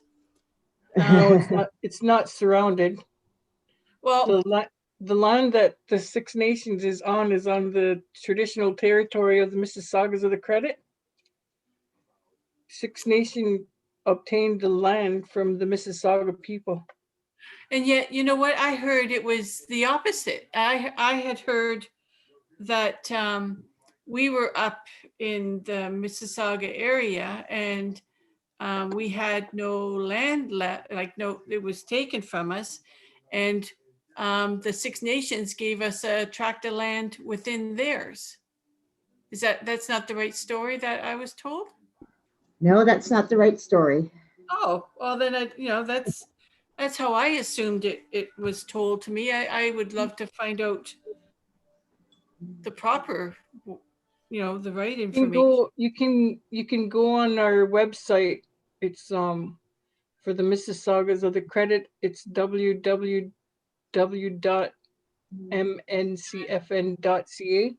There's maps on there. So the Mississaugas are from on the other side of Niagara Falls all the way up on the other side of Toronto. And then you have Scugog and Hiawatha and Alderville, Curve Lake in Mississauga 8 up by Blind River. You never leave the Mississauga territory. No. Oh. Yeah, they have all the maps on the website. I'll have to look. These were stories I guess I'm told when I was younger, when I assumed that we never went nowhere. We were always here. Always here. You could travel for 7 hours and still be in Mississauga territory. Yep. But yeah, people down here think it's so small. They think, oh, that's just Hagersville. No, it's not. It's rather large. Yeah. Yeah, because I'm in Hamilton, like by New Credit there. Deb, if you go hit chat, Sean has posted the website there for you. Okay, the MNCFN? Yeah. Okay. They have a good Facebook page too. Yeah, I just connected actually to Facebook not long ago and trying to catch up on some history of us. Yeah, there's a lot of stuff on there too. Well, thanks for that info, ladies.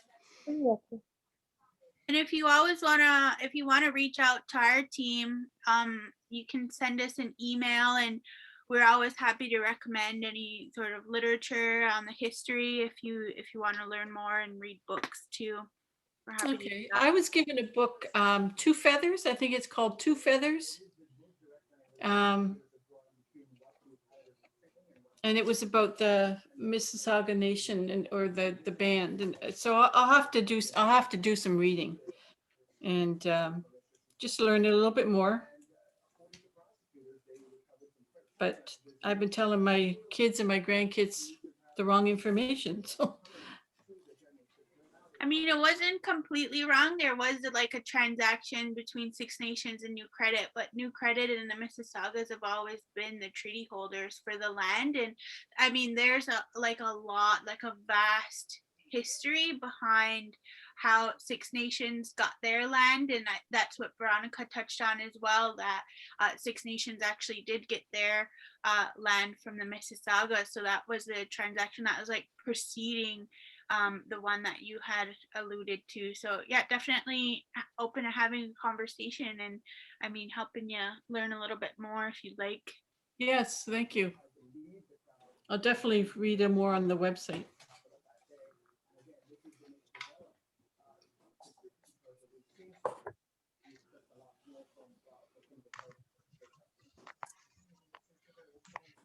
On the website, there's the land claims that were settled.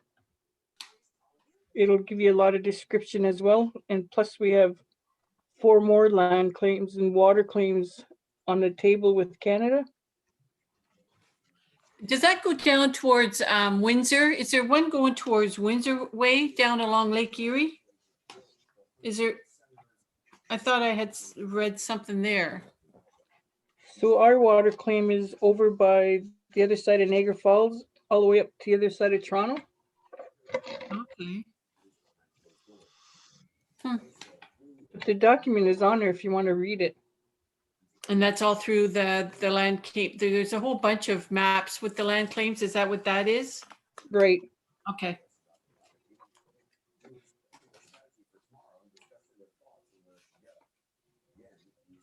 And what's it mean? What are you meaning by land claims? Like if it's already Mississauga land, we're trying to claim it back? We're trying to get the government to recognize that it was our land, that they stole it. They stole it and then people came here and started building. Yeah, that's terrible. And that's a part of a broader conversation on reconciliation too, right? So like the government, through the history with not only the Mississaugas, but First Nations across Canada, like they came in, colonized the land and did steal it. So now that's the conversation, but part of the conversation on reconciliation too is how do they right those wrongs that they do, that they committed. Well, like everything else, they should be held accountable for doing that.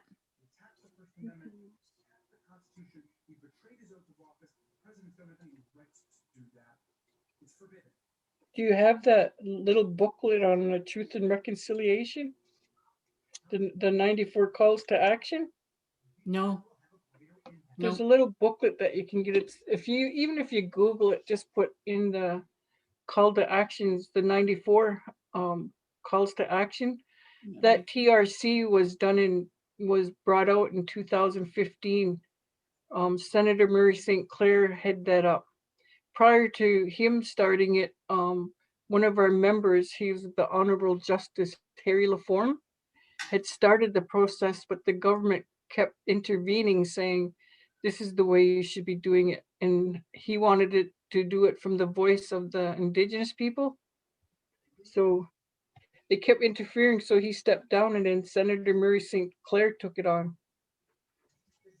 But when you look at the TRC, and if you're familiar with the history timelines from say 1600 to today, some of those other government reports that was created, especially the RCAP, some of the information from that RCAP is kind of summarized in that TRC when it talks about the trauma and like the residential schooling, the 60 scoops, everything you hear about today. Yeah. It's like, it's a constant fight, and it's going to stay there until forever, until they recognize the truth. You can't have reconciliation until the truth is brought out. And it's just slowly now just grasping with the settlers and some of the people that want to collaborate with us and build on that relationship. So we tried to get it in the education and with the ministries through the province and across Canada. But then the government pulled the funding and didn't want it to happen. But we just said we're going to go ahead with it. We've already made those partnerships with the education institutions, like with the surrounding cities that are on our territory. Mm-hmm. Well, that's a lot of, that's all good information and a lot of learning. I think, and is all this history, is that taught anywhere, or is it taught in the schools on the reserve, or is it just all kind of extracurricular reading? I think it more First Nations schools, educations are slowly integrating that into the school system. You have to remember, it's only been like what, 1990, is it 96? The last residential school was just closed. All the years before that, it was all run by Indian agents in thinking that they were trying to assimilate the Indigenous people to be white people. So, I mean, we got a lot of 500 years to to correct what they did to us. I mean, when you try to explain to people what happened to our community, what happened to our family, it was a ripple effect and impact on us and the trauma. Can you imagine native indigenous people taking white kids and said, "Come on, you gotta be like indigenous people"?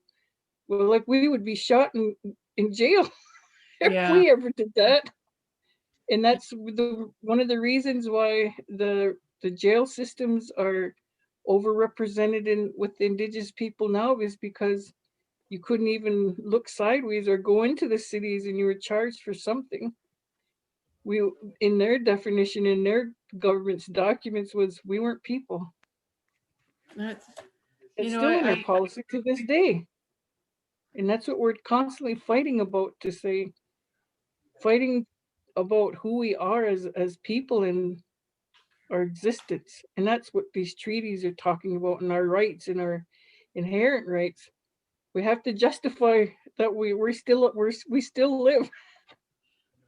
Well, you would think that classes like that go into our history classes in schools, because you know, we are the first people, right? Like, there's absolutely no teachings of anything about you know, First Nations or Six Nations or any type of people in any of the classes. You were never learned or taught any kind of history about that, and it's sad, because you know, our country's, you know, built on our backbone, and like you said, we're It's just slowly changing. So with part of the TRC and with the partnerships with the institutions across our territory, it's starting to happen now, and then having more indigenous faculty in the institutions. In For the Mississaugas of the credit, we've been progressive going across our territory in putting, for them, creating space for us in the institutions. So we send our chief, our counselors, our elders, our education ambassadors to go and talk about who we are through courses that we've created, through not just one course, but through a 3-year program. So like in our surrounding cities, we have like McMaster and Toronto University and Conestoga. And so it's getting out there more and more of the First Nations are starting to write that curriculum and trying to incorporate the Indigenous content into those courses. When it first came out in 1990, there was just like a 1 or 2 line in the Ontario Ministry guidelines saying you have to incorporate, then, and they still use that word, Aboriginal content. And then all of us, well, I used to work part-time at the library at that time, and the schools in our surrounding areas from Simcoe and Hagersville and Brantford were like calling the library saying, well, what kind of content do we put in there? So they were looking to us for what books to incorporate into their lessons. So then one of the Six Nations person, I think his name Jeff Burnham, he ended up creating like a bookstore called goodminds.com. It still runs today, and he's been very successful. He's gone across Canada with these books. So they're slowly trying to get more writers into the education. So, and before that, that wasn't our way. Like everything we did was verbally, and it's so hard for our elders to tell their stories because they're not used to that. And then you don't want to miss an what's that word I'm trying to use? Like cultural appropriation of their teachings or their language or their ceremonies. There's certain protocols, but they are starting to include the Indigenous, but as well as starting going to the First Nations. Well, after the 2015 TRC, they started going to the First Nations of whose land are you on, when they started doing land acknowledgement. Well, now there's another issue. That's another issue where some of the land acknowledgements aren't correct. Sometimes you hear the one about the Mississauga of the Credit, and they'll say, and recently, the Mississauga of the Credit was like, recently? We always been here. And your knowledge, Veronica, was it just handed down through your family, or how are you so knowledgeable with all of this? Like me? Yeah. I live it and breathe it because it was my grandfather, my great grandfather, my brothers, my uncles. They all were on council. Like it was part of your role. It was part of your responsibility, not to just look after your own family. Like that's just the way we were. We looked after all our family. And that's why I said when we talk about the other Mississauga nations, that's our brother and sisters. That's our family. And that's what I think it's a great idea that they've combined them, because you kind of learn a little bit from everybody, right? Exactly. Because I'm trying to get myself situated up by Mississauga 8. No, that's where all the fish is. Always teasing Chief Reg. A lot of people didn't know that there was 6 Mississauga communities.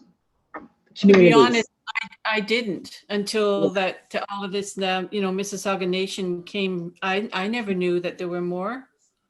I can remember being up in Blind River at Mississauga 8, and Veronica's niece came over and she said, "What are you doing here?" And I said, "I'm Mississauga." And she goes, "No." And I said, "Yes." And she said, "How are you Mississauga?" And I said, "I'm from Hiawatha." And she goes, "Well, I thought the Credit was the only Mississauga nation." Yep. I said, "No, actually there's 6 of us." She didn't know. And a lot of people still don't know that there's 6. When we say 6, when we say 6 Mississauga nation, they think we're talking about 6 nations. Yes. That's where the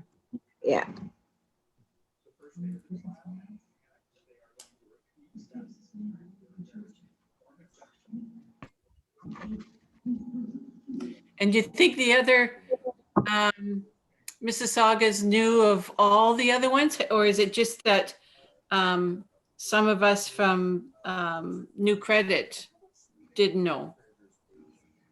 Maybe I think the younger ones might have not known because, but they knew. But the crazy thing is, like, they know people in Hiawatha and Mississauga, and because they followed like what we call like the Powwow Trail, and they knew families from each of the communities.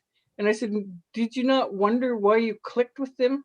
Because you were bonding with your own family." But I mean, it's just, it wasn't spoken of, not like it was like before.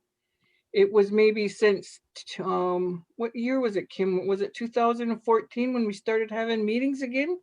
Yes. Yes. So in 2014, because we started planning around the 2015 Pan Am, we said we need to get the other Mississauga Nation on board and help with the planning and see how they can participate in this. So then that's when they started having their meetings. So then they've been having their meetings ever since.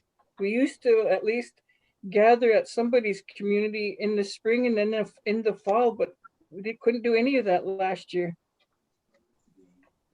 No. So then we started doing the virtual activities that Casey was talking about, and Sean and Kim.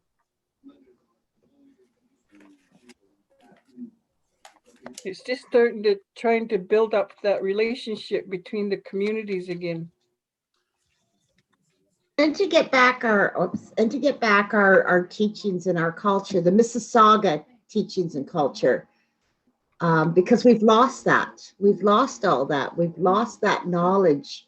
I don't know if we've lost it or we just don't think about it. We know that our grandparents and our great-grandparents did it this way, and we just don't think about that's a teaching to us, and we need to bring that forth. And so that's why we said anybody in the Mississauga communities, the 6 Mississauga communities that know how to bead, know how to trap, know how to do these things, please come forward and let us know. Let Sean, Casey, and I know, because those are teachings that we need to put back out there for our people.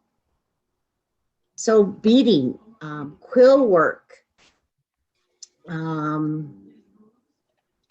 there's quill work over in Isle of Wight, over in England, that's in a museum over there that was presented to the Prince of Wales when he came here to visit years ago.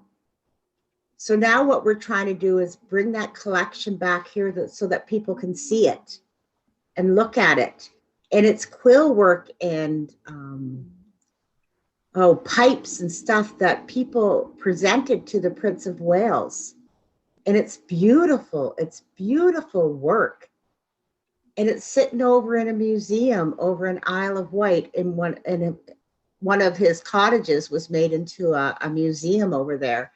So we're trying to bring that back here so that all the Mississauga communities, all the Mississauga nation can come and look at that. And yes, it's beautiful, beautiful. And one of the people that presented the Prince of Wales porcupine quill work was my great-grandmother. And I remember the first time I picked up porcupine quills and I started working with them, I had this feeling of, I'm home. I'm home. This feels so amazing. And I didn't know why. And I took to quill work right away. I fell in love with it. And with the quill work, you either love it or you don't. There's no just doing it because you want to. You either love what you're doing or you don't like it. And when I first started doing it, I thought, oh, when Jill's mom showed me how to dye those quills and I got to handle those quills, I thought, this is so amazing. And it wasn't until 10 years later that I found out my great-grandmother, Polly Muskrat, presented the Prince of Wales with porcupine quill work that she had done. And I thought, oh, that's blood memory. Blood memory. That's why I love this so much, because she was one of the best porcupine quillers. And so if you received something from her, that was an honor, because she took her time and she did it well. And it's just amazing. I mean, this work, and Lori Beavis, which is from Hiawatha Nation, is on that committee. There's 6 of us on the committee that is working to bring that quill work from Isle of Wight over here so that our people, which is all of you guys, can come see it and look at it and know that history. Know that history. That's so, so important that we know our history. And I'm very, very strong on the Mississauga language. Our children were taught Odawa in our school here. And now my husband and I and some others sit on a committee, and we're trying to bring that Mississauga language back. So that language that you see on our Facebook page, that's from Curve Lake, and they still speak that language up there. It's very strong up there. So we use people from Curve Lake to teach us that language and put it up for you guys to learn. So those small videos that you see, or the words that I put up every day, that's our Mississauga language. And we're fighting really, really hard right now to bring all that language back, so that because without our language, we're lost. We need our language. Our language is what connects us. Our language, our teachings, our culture, our ceremonies. So if you know anybody in your community that can do beadwork or knows how to trap or can talk to us about that stuff, please bring them forth. Please bring them forth. We need that knowledge brought back to us. We get most of our, as I said, our language from Curve Lake, because a lot up there still speak that language. And I've had the honor of having those people teach me up in Curve Lake. So my husband speaks it better than I do. I can speak it. My grandmother and my father spoke it all the time. But if we spoke it, my grandmother would cry because she was so afraid that if we speak it, they're going to come take us away. So she would get upset. So we weren't allowed to speak that language. So I lost it, but I understand it when I hear it. So what's the language called?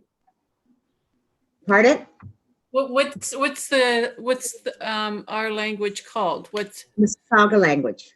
The Mississauga language. It's a different dialect. Yeah, it's different than Ojibwe. Some of the words are the same, but some of the words are different as well.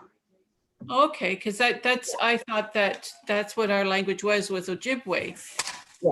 And then yeah. I was told it was it's a different dialect. Else. Some words are the same. Some words in Odawa are the same as well, but it's a different dialect. There's different words. There's different dialect. Sean knows. Sean was brought up on that language. Well, this has been very informative. I'm learning so much here sitting with you. So very enjoyable.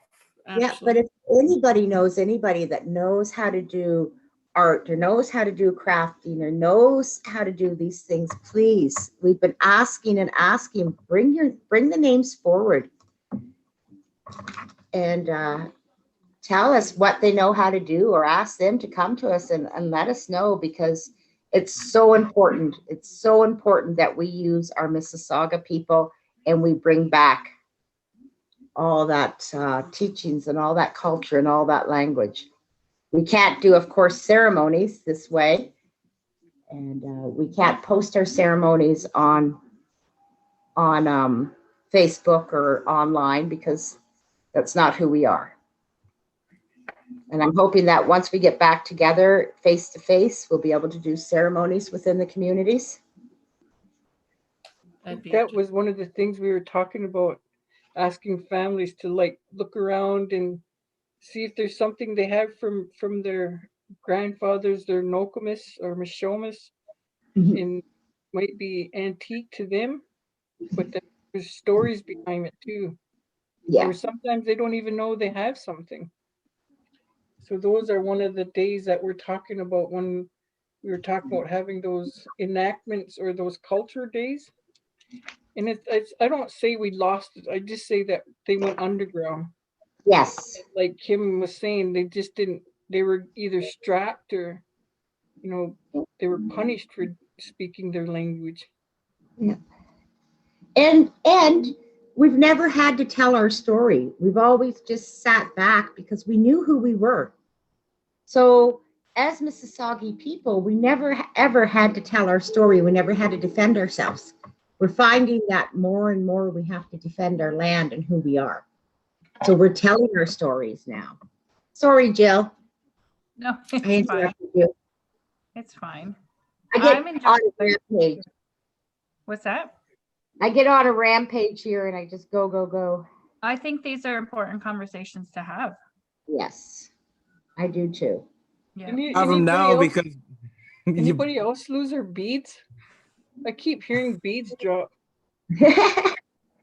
That's the worst sound. I hate that I sound. don't even but know I where usually they're coming from. I usually spill my whole container rather than just one or two. Oh my God. I swear I don't know where they're falling from. Unless they're sticking to my elbows. Stuff. So I have a little TV tray that I do my beading and all my craft work on while I watch TV. And one time Tom was laid on the couch and I had huge bowls of red, yellow, black, white.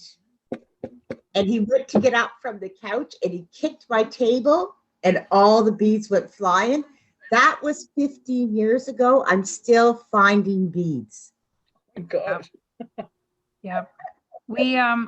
I had a container like this that Braden spilled one time on me because I had a little TV tray too. So I scooped them all up and I was just getting them all back into the container and he knocked it again. Oh, no. I'm like, I am going to kill you. And then when we moved, like when we had the apartment empty and we could sweep, I found beads everywhere, like black beads from that. They go everywhere. Yeah. Yeah. Yeah, so Kim, I got my kid in today at 2:30. Oh my gosh. I'm so angry. And the post office still hasn't called me back. So everybody's kits were sent for 2 days. I said, I want them out in 2 days, like delivered in 2 days. And I paid extra to have that done. And people still haven't got their kits. That's frustrating. So I was on the phone because Casey got a hold of me and she said, people still haven't got their kits. And I'm like, what? It cost me $15 an envelope, $15.90 something an envelope. So I called the post office and I swear to God, they're all trained to say this. We are 3 weeks behind due to the COVID. We have employees out with COVID and because of Christmas. I know, but I paid for 2-day delivery. We are 3 weeks behind. Then they shouldn't be able to charge you the extra. That's what I said. So I At said, least be well, honest. yeah. Oh, I was mad. So after about 6 employees, I finally said, I want the manager. And he still hasn't called me back. Wow. They still have not called me back. That's because they know Kim Muskrat called. Yes. Oh, yeah. I know. I'm vicious. Yeah. Folks, I'm just looking at the time. Maybe if you want to stay on, I can make Casey or Kim a co-host so things go on. But I do have to stop the recording. I'm good. I can stop. Yeah. I'm actually good to stop. My back is sore. I can only bead so long.